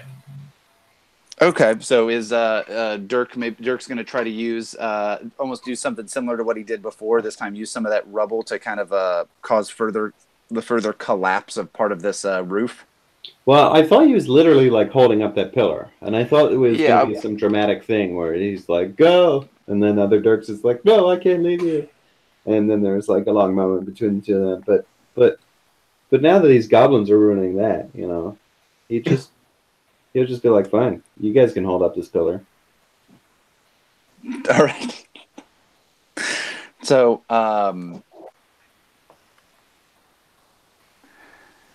yeah, I think we're almost making almost one of the same rolls we were doing before. You're using like your quick thinking to defy the danger of these goblins, like this horde of goblins reaching you guys.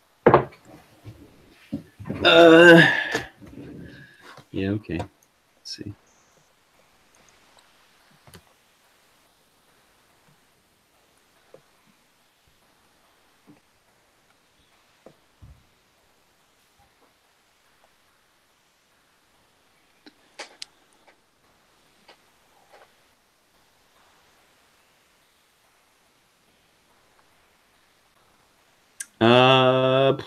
Yeah, it's either quick thinking or acting fast. But quick thinking is fine by me. Yeah, because I think you're trying to more like utilize the environment. Sure. Okay. I rolled a 5. Cool. All right. Okay. So yeah, I think actually you're like, don't worry, I'll use this. And Yeah, no. I'm like, I've got an idea, and then I start explaining it. I've got an idea. Yeah. Oh, I'd like a few different options. One of the ideas could be like you're explaining, like, I'm going to use part of this. I'm going to press on this pillar to knock down more of these things and prevent these goblins from. And then they just swarm you. Exactly. It's just like slow thinking. Yeah.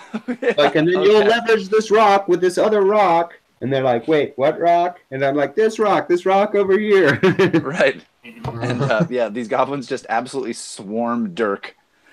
And yeah, I think that we just watch Dirk just get swallowed by this horde of these goblins. And just like being torn apart. And the other Dirk is like, holy crap. Holy crap, run. Yeah. I didn't sign up for this shit. Right. And so now Lee will be playing 8-fingered Dirk, who on his the middle finger on his left hand has a weird scar. Yeah. Yeah, and 8-fingered Dirk was like, you know, I thought Ragnar was good and all, but then I watched myself get torn apart by like 1,000 goblins, and fuck that. There you go. Finally coming around. This is a smart Dirk here. Yeah, glorious battle's all well and good until you get ripped to shred by a pack of angry goblins. All right. Meanwhile, Jeff, were you trying to help Roscoe out of this box? Yeah, I was gonna get him out of there. Sweet. All right. So go ahead and that sounds like you're trying to act quickly, or maybe you're just trying to pull all these rocks off of it. So I could see that being Dex or Strength as a defy danger, like to do this quickly before the. I'm gonna get him off. I'm gonna get him off real fast. Yeah, help him get his rocks off. Yeah. So do I roll strength? Sure. Cool.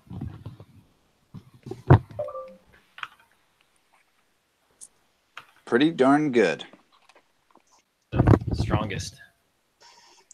All right, so you're like, like hefting all of these large rocks out off of there, and you fling open this chest. It cuts one of your fingers off, and then you fling open this chest, and inside is Roscoe just staring at this mirror. And Roscoe, Get off there's your like phone. I just like Yeah. stomp on the.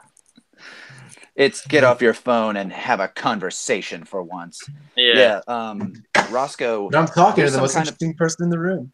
Right. There's some kind of like hideous orc creature that's lifted open this box and is just screaming down at you. Its blood-curdling war shrieks. Okay, I cast invisibility on myself. All right. Before you do that, Okay. could you make a discern realities roll for me?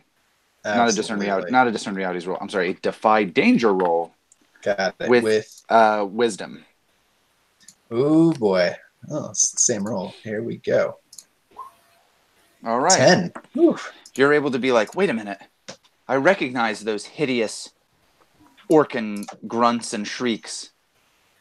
He's speaking to me like a father would speak to a annoying child. That's not a hideous orc. That's Jeff. He has And you're gotten able so to- much uglier. Yeah. And you're able to kind of shake off the spell that this mirror had placed you in. All right, I'll quickly put the mirror into my sack because I'm not done with this thing. I felt so self-assured and confident. Mm-hmm. But I'll put that But in my yeah. sack and say like. When you get out of this box, you see Jeff is standing there. Like a bunch of these pillars have fallen. There's only one Dirk, and there's like a swarm of goblins bursting into this place. Like, what are you dum-dums doing? You know we gotta get out of here. Obviously, you can't last 3 minutes without me. I'll head for whatever looks like the closest exit. Yeah. So if you guys want to head out, we could have just one person kind of lead the way out of here and make a defy danger roll to kind of either quickly move you guys out of here or fight your way out or whichever it might be. Unless you want to fight all these goblins. I'm picturing like a Bridge of Khazad-dûm sequence. Yeah. We're just like running out through the bridges and all these goblins are coming after us. Yeah. There's just like screaming. And again, Roscoe speaks goblin, so like a bunch of them are like, hey, do you guys want a party? Yeah. I mean, if no one else will do it, I'll try and like use my intellect to determine what's like the smartest route, like based on like drafts and that kind of thing. What's the best way out of these caves? Sounds good. Go for it. All right.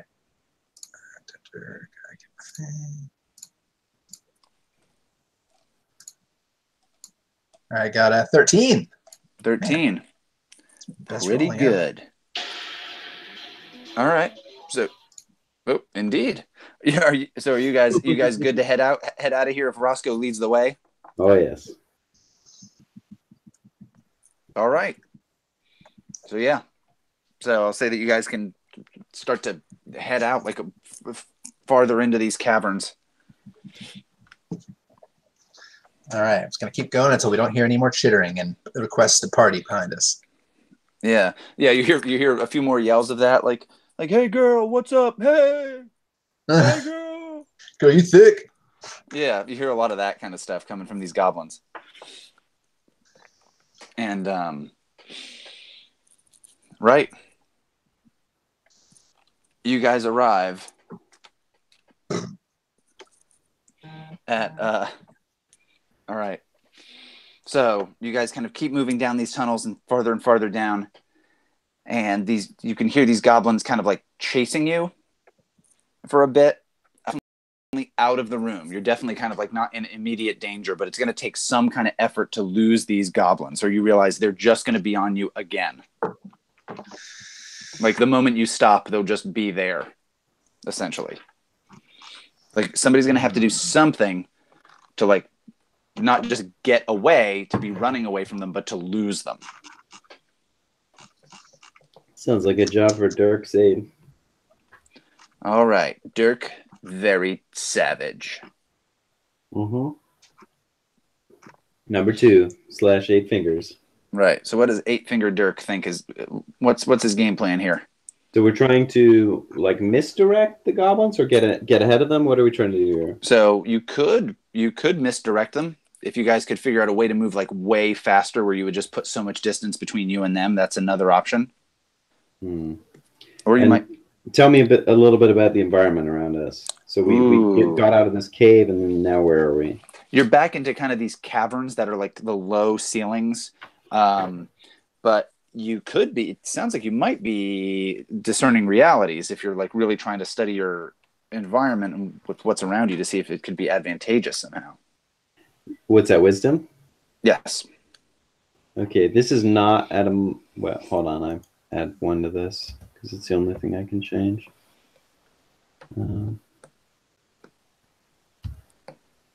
Okay, here we go. I got an 8. All right. So you get to ask 1 of those discern realities questions. Hold on. Discern realities. Boom. It doesn't roll it for me. It just, all right, what happened here recently?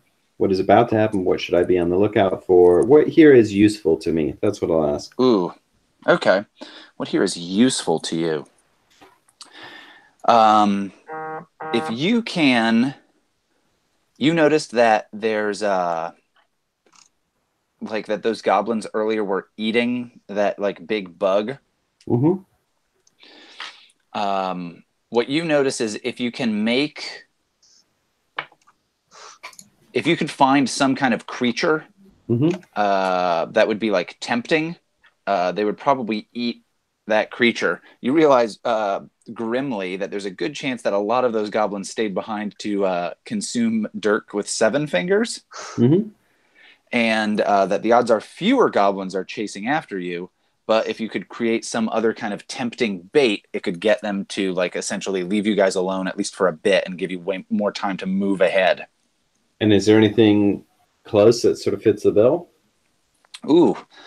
And in fact, yes, there is. 3 somethings. 3 somethings. Yeah. Well, aside from your party members. 3 somethings. The remainder of your fingers. Yeah, all your extra fingies. Ooh, actually, I hate to go back to this.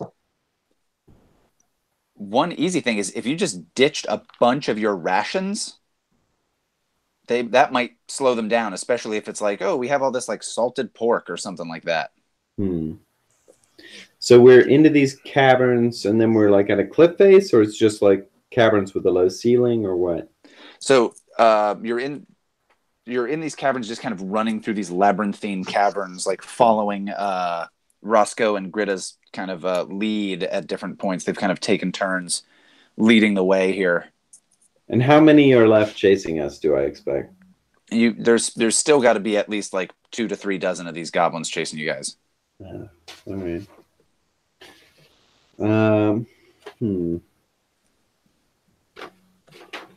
I don't just want to like throw more rations behind us. I think it's boring.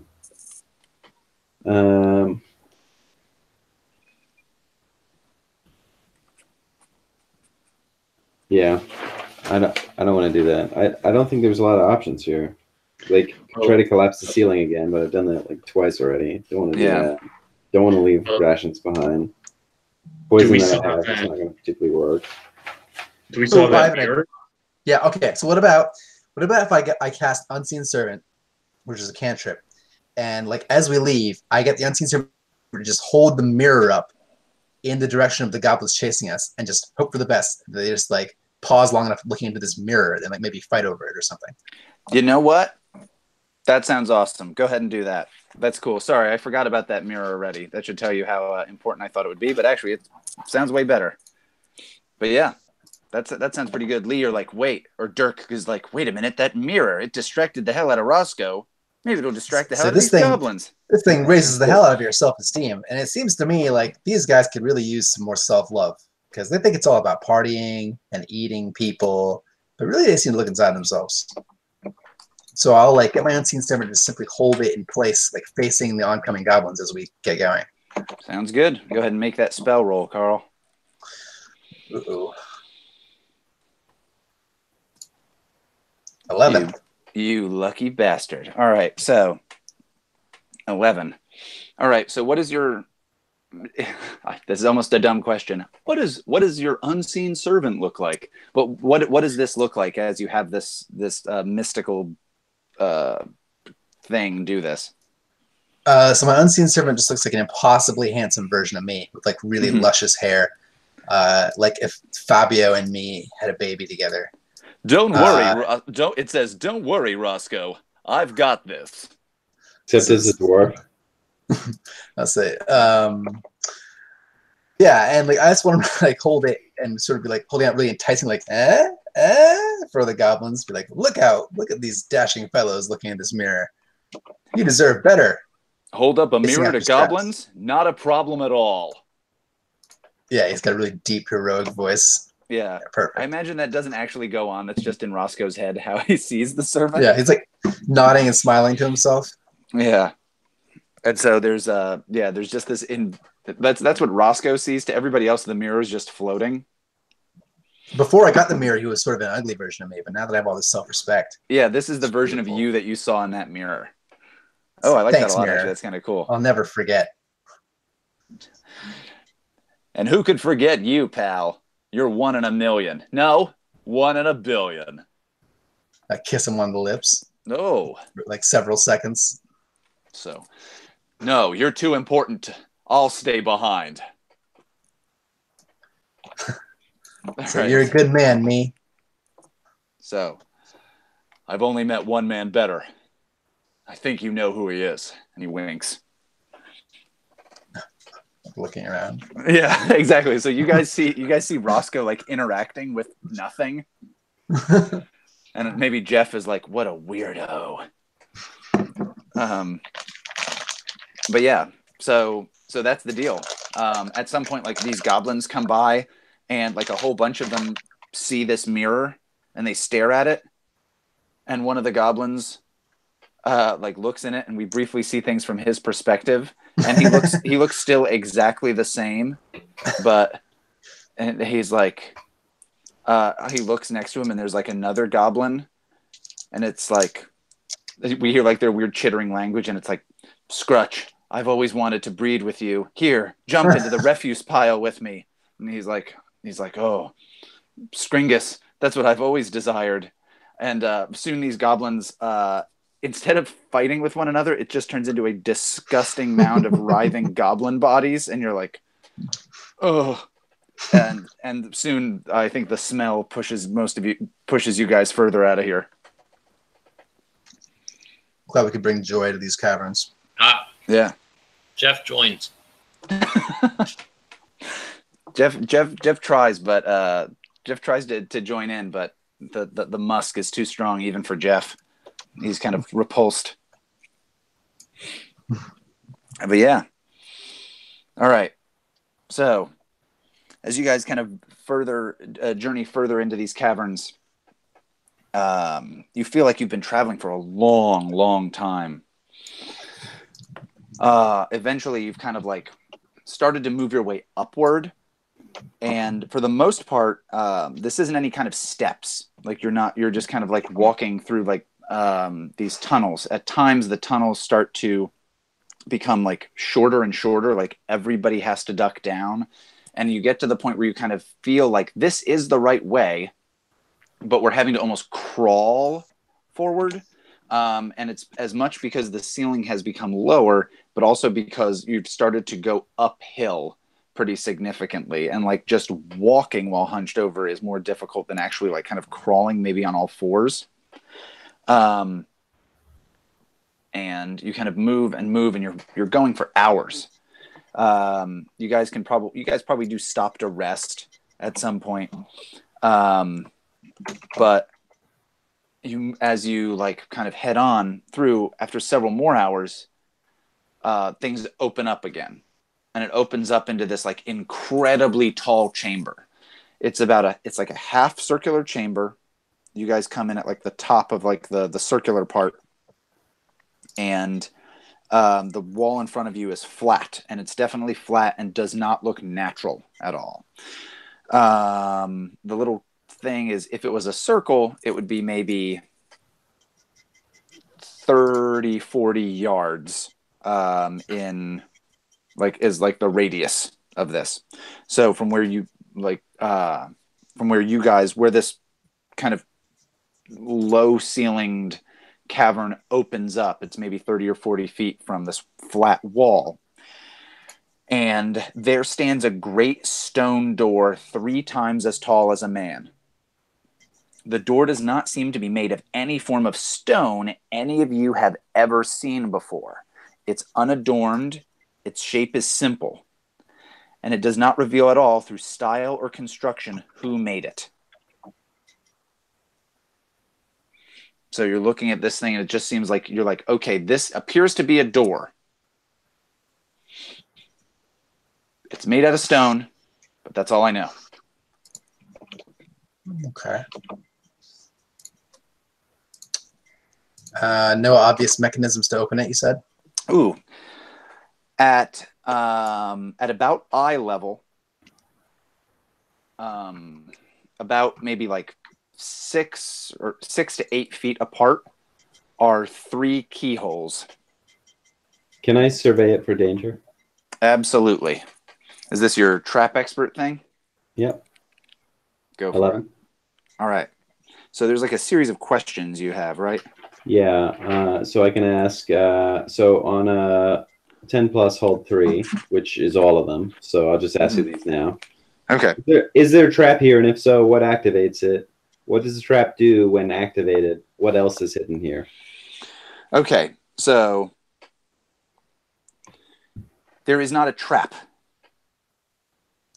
So this isn't a trap, but it is a complicated door. So I'll tell you that. So instead of it just being like, no, there isn't, your other questions are useless. Like this isn't a trap per se, but it is like a very complex door. As you're looking over this thing, you're like, I've picked my fair share of locks in my day. This seems like it would be very complicated. Mm-hmm. And you're looking at like kind of where you are, and you kind of count the amount of you kind of think about like how you've traveled up, and you realize based on where you had been before, this door should open up to what could back to where we be started. the lower levels of the round sphere. Mm. Bum, bum, So bum. what else is hidden here? So that's the thing that's hidden, No. is that this could open up to that. But the question is, what else is hidden here? You know, like gold or experience points? Think about More mirrors. More dirks. More dirks. Yeah, there's another dirk. Greatest prize of them all. Yeah, there's 3 dirks in this door if you could just find them. So Okay, I'll turn around and be like, this door is very complicated. But it isn't trapped. So you're free to fuck around with this door safely. That's one of the big things that you learn. all right, can I detect magic on it? Absolutely. All right, I got a 10. All right. So here's how I'm gonna do this. So you go to detect magic, and you cast it on this door, and the deal is, it almost doesn't work, and you realize there is some intense magic on this door, but it's basically a very powerful counter spell. Hmm. And so almost So just- like you're almost able to figure out like, wait a minute, the magic that's here is that I won't be able to cast any spells on this door. Got it. Okay, so what do these like holes look like? Does it look like there's some sort of keyword that would fit in them? That is exactly the case. They look like a key, just like keyholes that would have like a skeleton key kind of key that would go into them. They're of ever so slightly different sizes.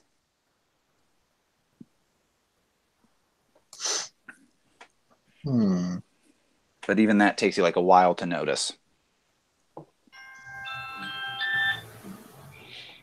Is Can there I anything in this room that might provide some kind of clues of what these keys are about? Could you say that again? I'm sorry, you cut out a little. But in the rest of the room, is there any sort of clues that would point to where we would find these keys or anything?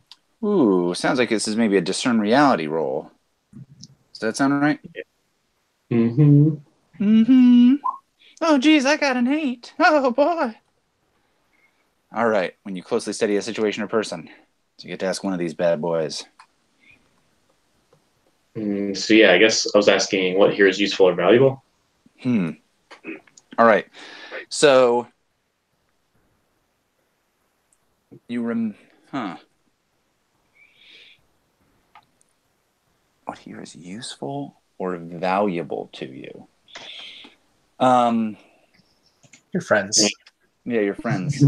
Yeah, I guess the love of Christ. way I was kind of framing that before was any kind of clues that would point to where these keys might be or anything. I'm going to say that you don't think that you see a key here, but you Are the keys just under the mat by the door? no, but this door is made of stone, and you remember that's the thing that's useful or valuable to you, right? And as a dwarf, can't you speak with stone? Nope, I took the other thing. Ah, fuck. Okay. All right. So We that still part's not. Dirk that part's- Stebbins missing severed finger. No, it grew into you. Oh, I'll try my middle finger on the door. All right. I'm trying to give David an answer to his question that's like a useful, actual answer of what here is useful or valuable to you. There's Dirk's middle finger. yeah. Oh, there is a it's pretty cold in here, and there's like a stalactite that's dripping water.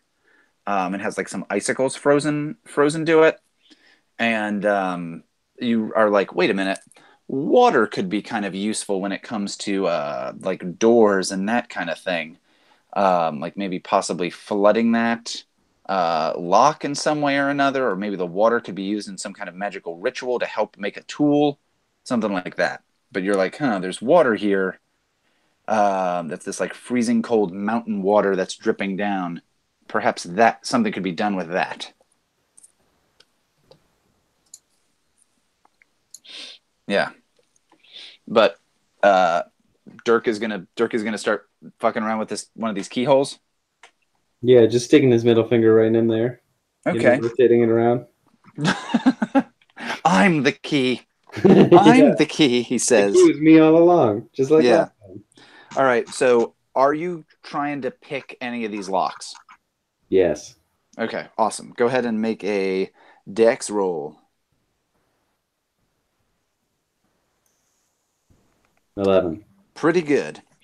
All right, so one of the things that you're able to do is let's say start on the left, and you kind of like stick your finger in there, and then you maybe take out some tools and you kind of screw around with it, and the lock on the left just will not open. Okay, good. Nailed it. You go to the lock in the middle, and you are able to open it. Yes. And you're like, that wasn't very difficult. Like, Yeah, one down, idiots. I'm pretty good at this. That wasn't that tough. Mm-hmm. Then you go. Maybe I should go back to that left one again. Do you do that? No. Okay. Well, then you go to the lock on the right, and you go to pick that lock, and not only can you not do it, but as you're screwing around with it, you hear like click, and the one in the middle seems to lock again. Damn it. All right, but I know that this is annoying. I can answer a question for you. Seems like the order in which we do these locks is important. So, can I repeat the process and unlock the middle one before answering any questions? Yes, you can. So you go back. You can go back to the middle one. You can open it, and then if you go to the one on the left, I'll try that again. And then you not only can't open it, but the middle one locks again. Fuck me. All right, I'll try the middle one twice. If only we had multiple Zerks. Yeah. Oh, that would be useful. All right, so you try the middle one, and you're like, all right, it's unlocked. Hmm. And then you try it again and go, oh shit, I locked it. Yeah. Perfect. Now So I that tried doesn't the door. do Try to it. open the whole door. All right. But what are the as, questions I could ask? so with this one, it's just on a 10 plus you do it no problem. On a 7 to 9 you still do it, but the GM will offer you 2 options between suspicion, danger, or cost.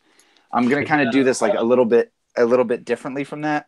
Yes. So I'm going to give you some information about this because as a person who's good at this, you can Very tell good at it. some of what's going on. Mhm. So the middle lock actually wasn't that difficult for you to pick. Mhm. After having gone through each of these, you notice that the actual like tumblers and where they are in the lock structure are almost identical to one another. The one on the left is a little bit smaller. The one to the right is a little bit bigger. And the only reason you notice that is because you're really staring at this stuff and really feeling around in there. But otherwise, these have identical keys, with the one on the left being like a millimeter or two smaller, and the one on the right being a millimeter or two bigger when compared to the one in the center. And the other thing is, you know that you're picking this correctly. So it's not the issue of like, oh, I'm just fucking this up. You're doing it exactly the same way you were doing the other thing, and it should be working. There's just something that's off. It's like the lock's not really responding to your tools the way it normally would. So I'll look around and I'll be like, look, I don't know you guys, and you don't know me. You know, I was just born like 10 minutes ago. No, Well, you weren't. You remember all the same stuff from before. You just yeah, I know. You remember He's at still some saying point this. some idiot got eaten by goblins. No, that was his hero and own personal Lord and Savior, Dirk 7. All right.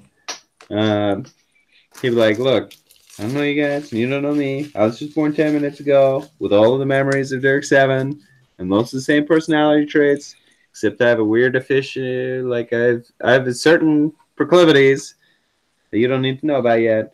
But all I'm saying is, one thing I do know is locks, and then I'll just share everything that you told me about this lock. And be like, All right. and it'd be like, look, one's slightly bigger, one's slightly smaller. I'm able to get the middle one. The other one should work, but they're not working. Something's off. I think it's cursed. Or Roscoe stopped listening after the haunted. after the preamble about multiple Dirks, which none of which he saw from inside the chest. He's like, well, he's clearly lost his mind. Yeah. And I'll be like, no, I haven't. Look at my finger. And I'll be waving the finger that you never saw me lose in the It's first the place. same number of fingers. Yeah. Well, Okay, actually, Dirk. technically, I guess all of that happened before you got in the. It's true, yeah. the chest. So Roscoe saw at least some of So that. Roscoe's just drunk. Drunk on high self-esteem. So just to clarify, Austin, the new Dirk didn't grow clothes, right? So he's been naked this whole time, I assume. Yeah, and he has a tiny penis. Yeah, well, I don't want to say picking. that because then it would be like, oh, he also doesn't have any of the supplies or any of that stuff. So for whatever reason, he magically cloned and grew the possessions of the previous Dirk. Yeah, let's go back and loot It's the most old powerful Dirks. trap we've ever come across. And the best one. Duplicate gold. Yeah. Yep. Duplicate daughter. Give her a twin. Yeah.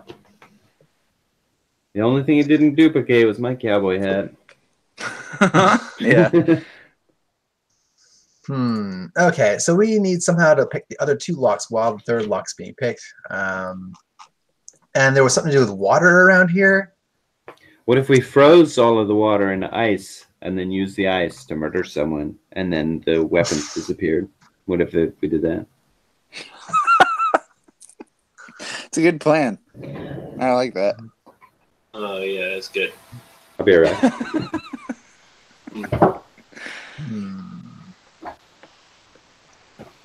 All right. I'm really fucking tired. Yeah, so you guys are standing in front of this massive, like, 15, 18-foot door. What have we picked up so far? Like, we lost the mirror. We have an ogre teething stone. I think that was so big you guys couldn't take it with you. Okay, we don't even have that, so we don't. Nothing else I could think of that we have. There's that fiery pen too. You got a fiery there's pen? the pen. There's the pen. The flaming pen of J.K. of Rowling.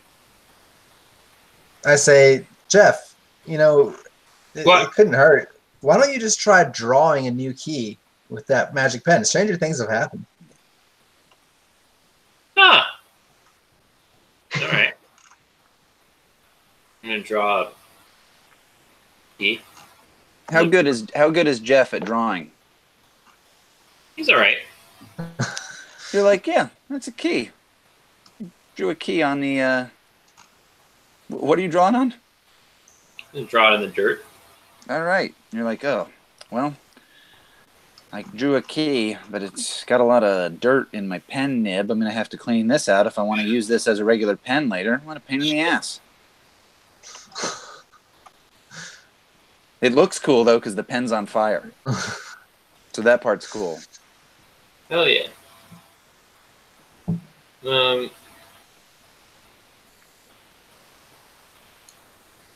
Yeah, so I guess I'll draw it on paper. Oh well. Well, now you got to clean that pen nib out. Yeah, I'm gonna clean it out. Yeah. So this is a real pain in the butt.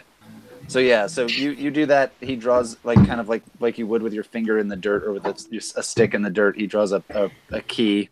Nothing occurs, and then he's like, "No, I got to clean this thing."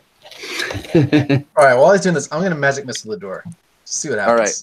So, I'm gonna say you are like Alaka, and it shoots out of your hands, and then just almost absorbs into the door and does nothing. And you're like, oh yeah, the counterspell thing. Makes sense. Makes sense. Can I try to pick all 3 locks at the exact same time using my feet and hands? And, so you know like that a stick. The issue isn't the timing. Because it wasn't the other things weren't responding to you, even though you were doing everything correct in regard to picking those locks. So that's not the issue. It's not the issue of the order of the locks, and it's not the issue of they have to be all picked at the same time. It's they literally weren't responding to your tools, though you were doing exactly what you needed to do. So the left and right ones seem to require some magic or special input. Yes, the middle one works just fine. I'll reshare that revelation. I'll be like, look, I know earlier I said that 15 minutes ago you guys didn't know me. But we go way back. But look, 20 minutes ago you guys didn't know me. And now I have to say the middle one's working fine. It's only the left and right ones that seem to require some sort of special or magical input. There you go. All right. All right, well, can I try to spout lore about... Oh, yes, magic doors. That was what we learned in the junior year of Magical Academy. Or is that not going to help? Yeah. You could maybe do something with... You could maybe do something with that. The one thing I will say is you're not going to be able to learn anything about this particular door because, like I said, the way it's designed, it doesn't give you any clue as to who made it or what it's made of aside from stone. Gotcha, so okay. If you narrow down what you're trying to recall or remember, we could do that. But just if it's magic doors, that might be a little too broad. Maybe synchronized locks or locks with no... that can't be picked through mundane means, or maybe water that turns into lock, keys.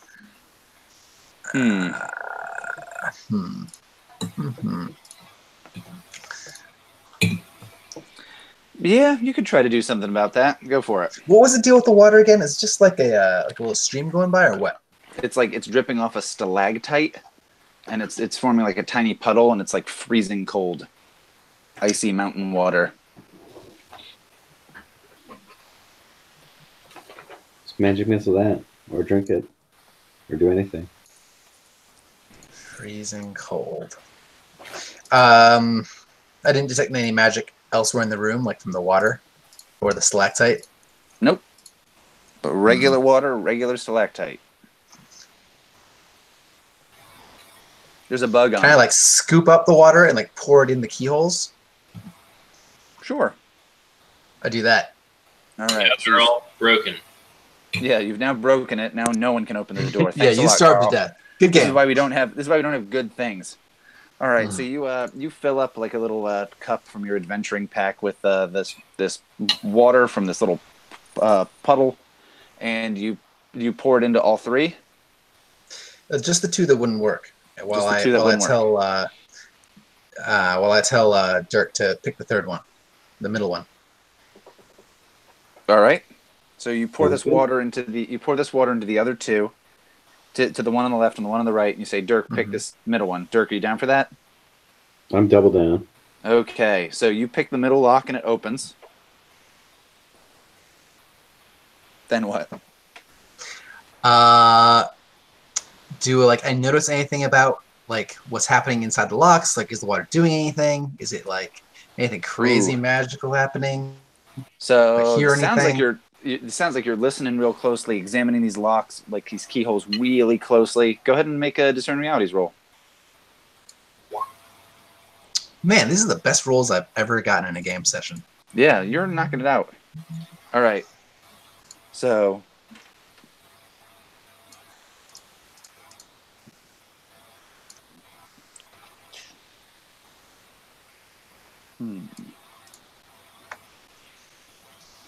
So you get to ask 3 of those questions, and I'll try to answer Here we them. go. Find where those questions were real quick. Okay. What should I be on the lookout for? You should be on the lookout for. You noticed when you poured that water in, there was some like slightly, almost like barely perceptible like clicking noises that were being made inside the lock on the left. The lock on the right had no response at all, but the lock on the left had like a little bit of a response, almost as if it caused it to move. And the big thing that you seem to have realized is it's the temperature. Okay, so I'll tell Jeff, hey, take your flaming pen and use it on the right lock while we use the neutral temperature lock picks on the middle lock, and I'll pour more cold water in the left lock. Oh, right. So, so Jeff, do you follow along with that? Yeah, bud. All right. So, what other questions do you want to answer, Carl? What's about to happen? So if you basically are able to like hear this stuff, and you've poured enough water in there. Jeff's holding that like flaming pen up to the other lock long enough, and you hear like you think you hear it the clicking in the lock to the right, but the door doesn't open. You realize what's about to happen is if Dirk were to now pick those other locks that the temperature has been changed, it might work now. All right, I'll tell Dirk that, and as he does whatever he wants to do, my third question is, what happened here recently? So, there were, what happened here recently? The biggest thing I think that you will recently learn, and I think you'll kind of learn this once the door opens, is the round sphere has like kind of rolled itself up here, and this door kind of like by coincidence leads into like an old like abandoned level of the round sphere that you guys can enter into, and essentially like opening this door will get you entrance into the fortress that you've been seeking to enter. So the thing that happened here recently is that this has become a door to that fortress. Like that has not always been the case. Well, I'll share that information with everyone, and I'll say, all right, take it away, Dirk. I'll take it away. All right, and so I don't think you have to make that roll again, No. Dirk. 8 So of 10. you can just unlock those other 2 locks, I'll do it. and you make the realization that you're like, oh, the key to this door is that you would just use the same key, and heating it up and cooling it down would ever so slightly change its size so it could better fit with the locks. And they seem to be made out of some kind of alloy that responds to that temperature better. And so now that the I'll lock turn is heated around up, and I'll or say the key to opening the store is to have the right key. To have a thief of exceptional skill. Yeah. But we don't have that, so I'll just open it. All right. But yeah, so after you have unlocked the 3rd of these 3 locks on this door, the door itself kind of opens out toward you, and you realize, gentlemen, yeah, and the air inside feels different. It's much it's less like dank and musty. It smells of Water. it smells of like dust and that kind of stuff.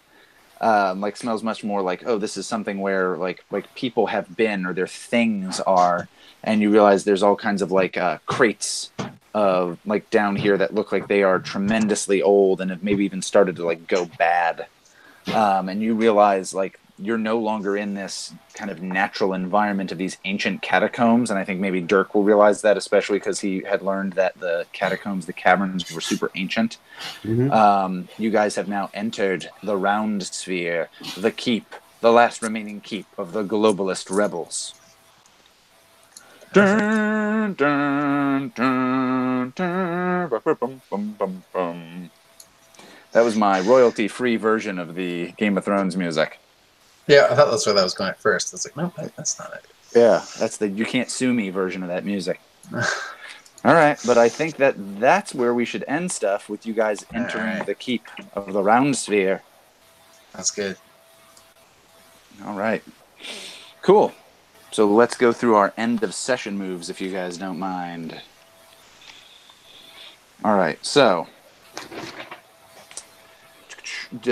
is there anyone who has completed a bond?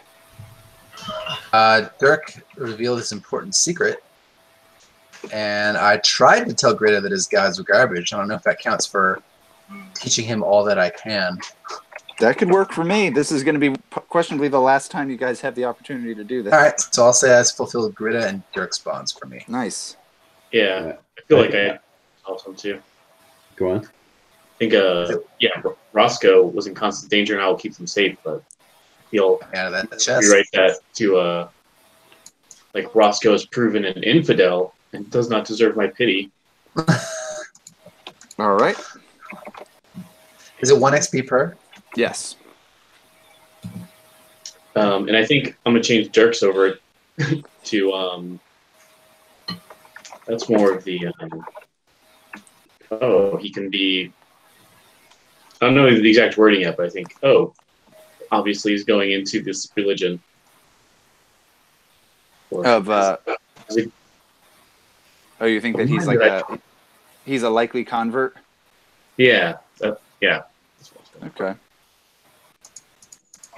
I had Greta knows incriminating details about me, and so I think that one is resolved. All right. So just as the audience, we kind of know that, like, we know what it was.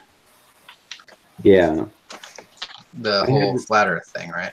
Roscoe has my back when things go wrong, and that, I would say, is unresolved on account of Roscoe being a coward. Okay. A dirty, dirty coward. Also, Jeff and I have a con running, but that totally didn't pan out either. So, All right. just using this opportunity to insult other people. Okay, fun. Efficient. Mm-hmm. All right, and Jeff, any of your bonds get resolved or no longer relevant? I don't really know how I'm going to resolve Greta owes me her life, but whether or not she knows it. I don't really know how that comes into play, but Maybe if Greta like repaid you in some way. Okay, yeah, that's what I was thinking. Dirk certainly did. Dirk saved my ass that game.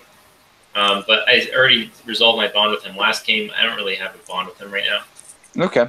But I'm supposed to make a bond with him. So let's make it Dirk owes me his life, whether or not he knows it. And I just resolved that one too. What? What? Good job. Good Now- job, dude. It's Yeah, like now- cleaning money over there, you know? I have a bond. It's that I don't have a bond. Can I get a few XP for that? Yeah. Nice. Yeah, exactly. No. All right. Roscoe, we're working on making Roscoe hard, so we'll get there. Yeah, that's Okay. really an end of campaign. How much move. XP do we get otherwise? So, well, did you fulfill your alignment?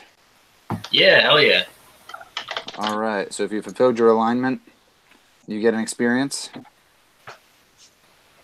Then did we learn something new and important about the world? Hell yeah, we learned goblins are little Goblins dickballs. are assholes. Yeah. Okay. Did we overcome a notable monster or enemy? Ourselves. Ourselves. Okay. Dirk 7, obviously. Yeah. Did we loot a memorable treasure? Yeah, Yeah, and hell yeah, I got my daughter something. All right.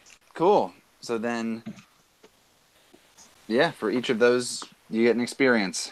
So how many was that outside of our bonds? So your bonds 4. plus your failures plus if you fulfilled your alignment.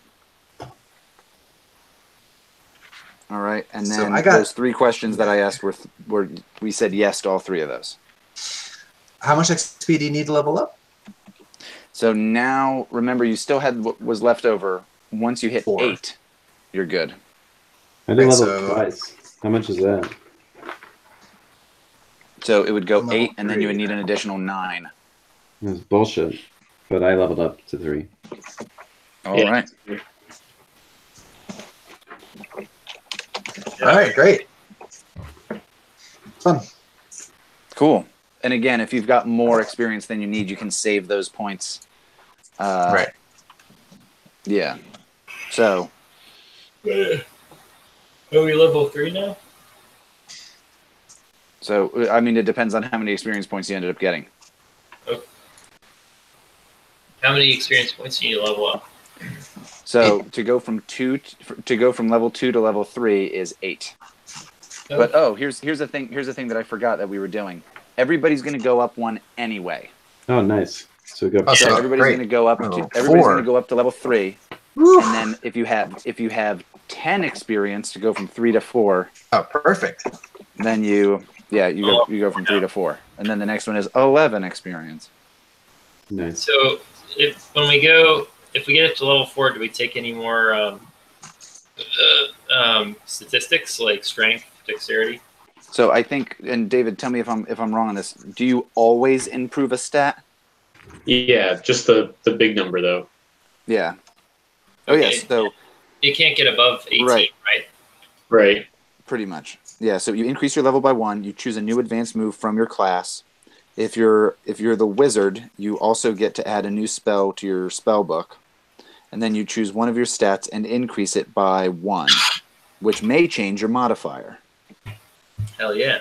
Keep in mind that Right. changing your constitution automatically changes your HP. Sure does. All right, dudes. You just add one constitution is 1 hit point, right? You got it. Oh, that's sick. Sick, man. So sick, dude. All right. Oh, So what did you Yeah, guys think of that? That was great. I thought it was good. I'm like really exhausted. Just had a long ass day, so it's tough to keep up with everything. But we'll try and get sorted out for tomorrow. But awesome game. Really enjoying this system. Cool. yeah, it's great. How'd you guys like that? How'd you guys like that door? I like that. Like we were able to figure it out before too long, before everyone Yeah, started good. doing something crazy. Yeah, it's very tough to find puzzles that aren't like, like one person immediately knows the answer, like the original Doors or something, versus something that's so difficult that no one can figure it out. Totally. Yeah. The first set of Doors was the whole deal was it was just supposed to be kind of a bit of if you just showed up and the one guard says like, here's how you solve this puzzle, and the other guard is like, that's bullshit. What you're saying is nonsense. You've been dying to have that bit for a long time. Oh yeah, I told you guys all that before. Ah shit. Okay. Well yeah, and then I just decided which one was the trap just randomly. Oh. Yeah. So wait, we did fall in the trap? Yes. Oh. He told you guys. I knew it. Nice. That's Yeah, good. because you're supposed to do the opposite of what the guard tells you. Right, Yeah. which is what we did. But No, you went down. He's like, that one on the left is safe, and you're like, all right, let's go on the one that's no, Say- that's not what he said. okay. Well then, No, he definitely said the one on the right was the one. No. So like we asked him, what would your counterpart tell us to do? And if one of them is a liar, one of them is truth, whatever he says that guy would do should be the opposite of what you should do.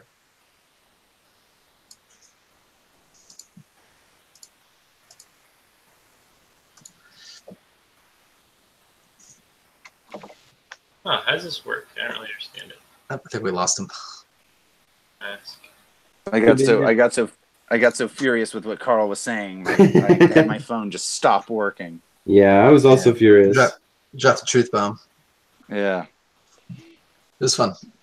Okay. Cool. Yeah, I was getting a little. When you guys were solving the door with the 3 keyholes, I also was like initially had the idea of the goblins would be showing up. again. So yeah, exactly. So it would be like more pressure to like hurry up and figure this out, and maybe somebody would have to be fending off these goblins while you guys were solving the puzzle. But that mirror thing really worked out as a great way to solve that. I had even forgotten about that mirror. Nice. So yeah, I thought about what to do with the like the Dirk clone. Yeah. And at first I was going to be like, oh, it's going to be an evil clone. And I thought about it as like a gag that it's like, which one of us is which? And then going into like, oh, but it's just a clone. So it's totally nude and doesn't have any of your things. And it has the wrong number of fingers. But it's like, no, I'm the real Dirk. He's the clone. And like it just it being like incredibly obvious. I was like, okay, it would almost might just be weirder if it just clones him. And that's all. So It's great. I like it. anyway, all right, dudes. Well, we'll have to organize this stuff. Alex will get back on the Flimptieth. By the way, guys, if you're gonna play my character while gone, he's like he's a damage healer. So basically, the way it works is anytime, because I can't really get it set up so that it works anytime you roll a move. But basically, anytime he deals damage, you add 1d4. That's Merciless. That's his first advanced move. And then the second advanced move, he has a Scent of Blood. So if he rolls Hack and Slash, if he attacks the same enemy twice, he rolls an additional 1d4. All right. He has Merciless and Scent of Blood, and if we have to play him, we should probably have to pick 2 more because you leveled up before, right? Yeah, you gotta pick up more. All right, cool. I don't know if I'm gonna keep Scent of Blood actually. But okay. Well, we should figure out if we're gonna play with Jeff on autopilot, or if we'll just wait the 2 weeks for Alex to come back All right, well, to America. Yeah. All right, cool. But yeah, All right, guys. it Again, works. it was fun. Thanks for recording this, Deej. I appreciate it. No problem. Bye, guys. All right, everybody. Bye. Interrogator. The interrogator. Hell yeah. That's what I'm talking about. Yeah.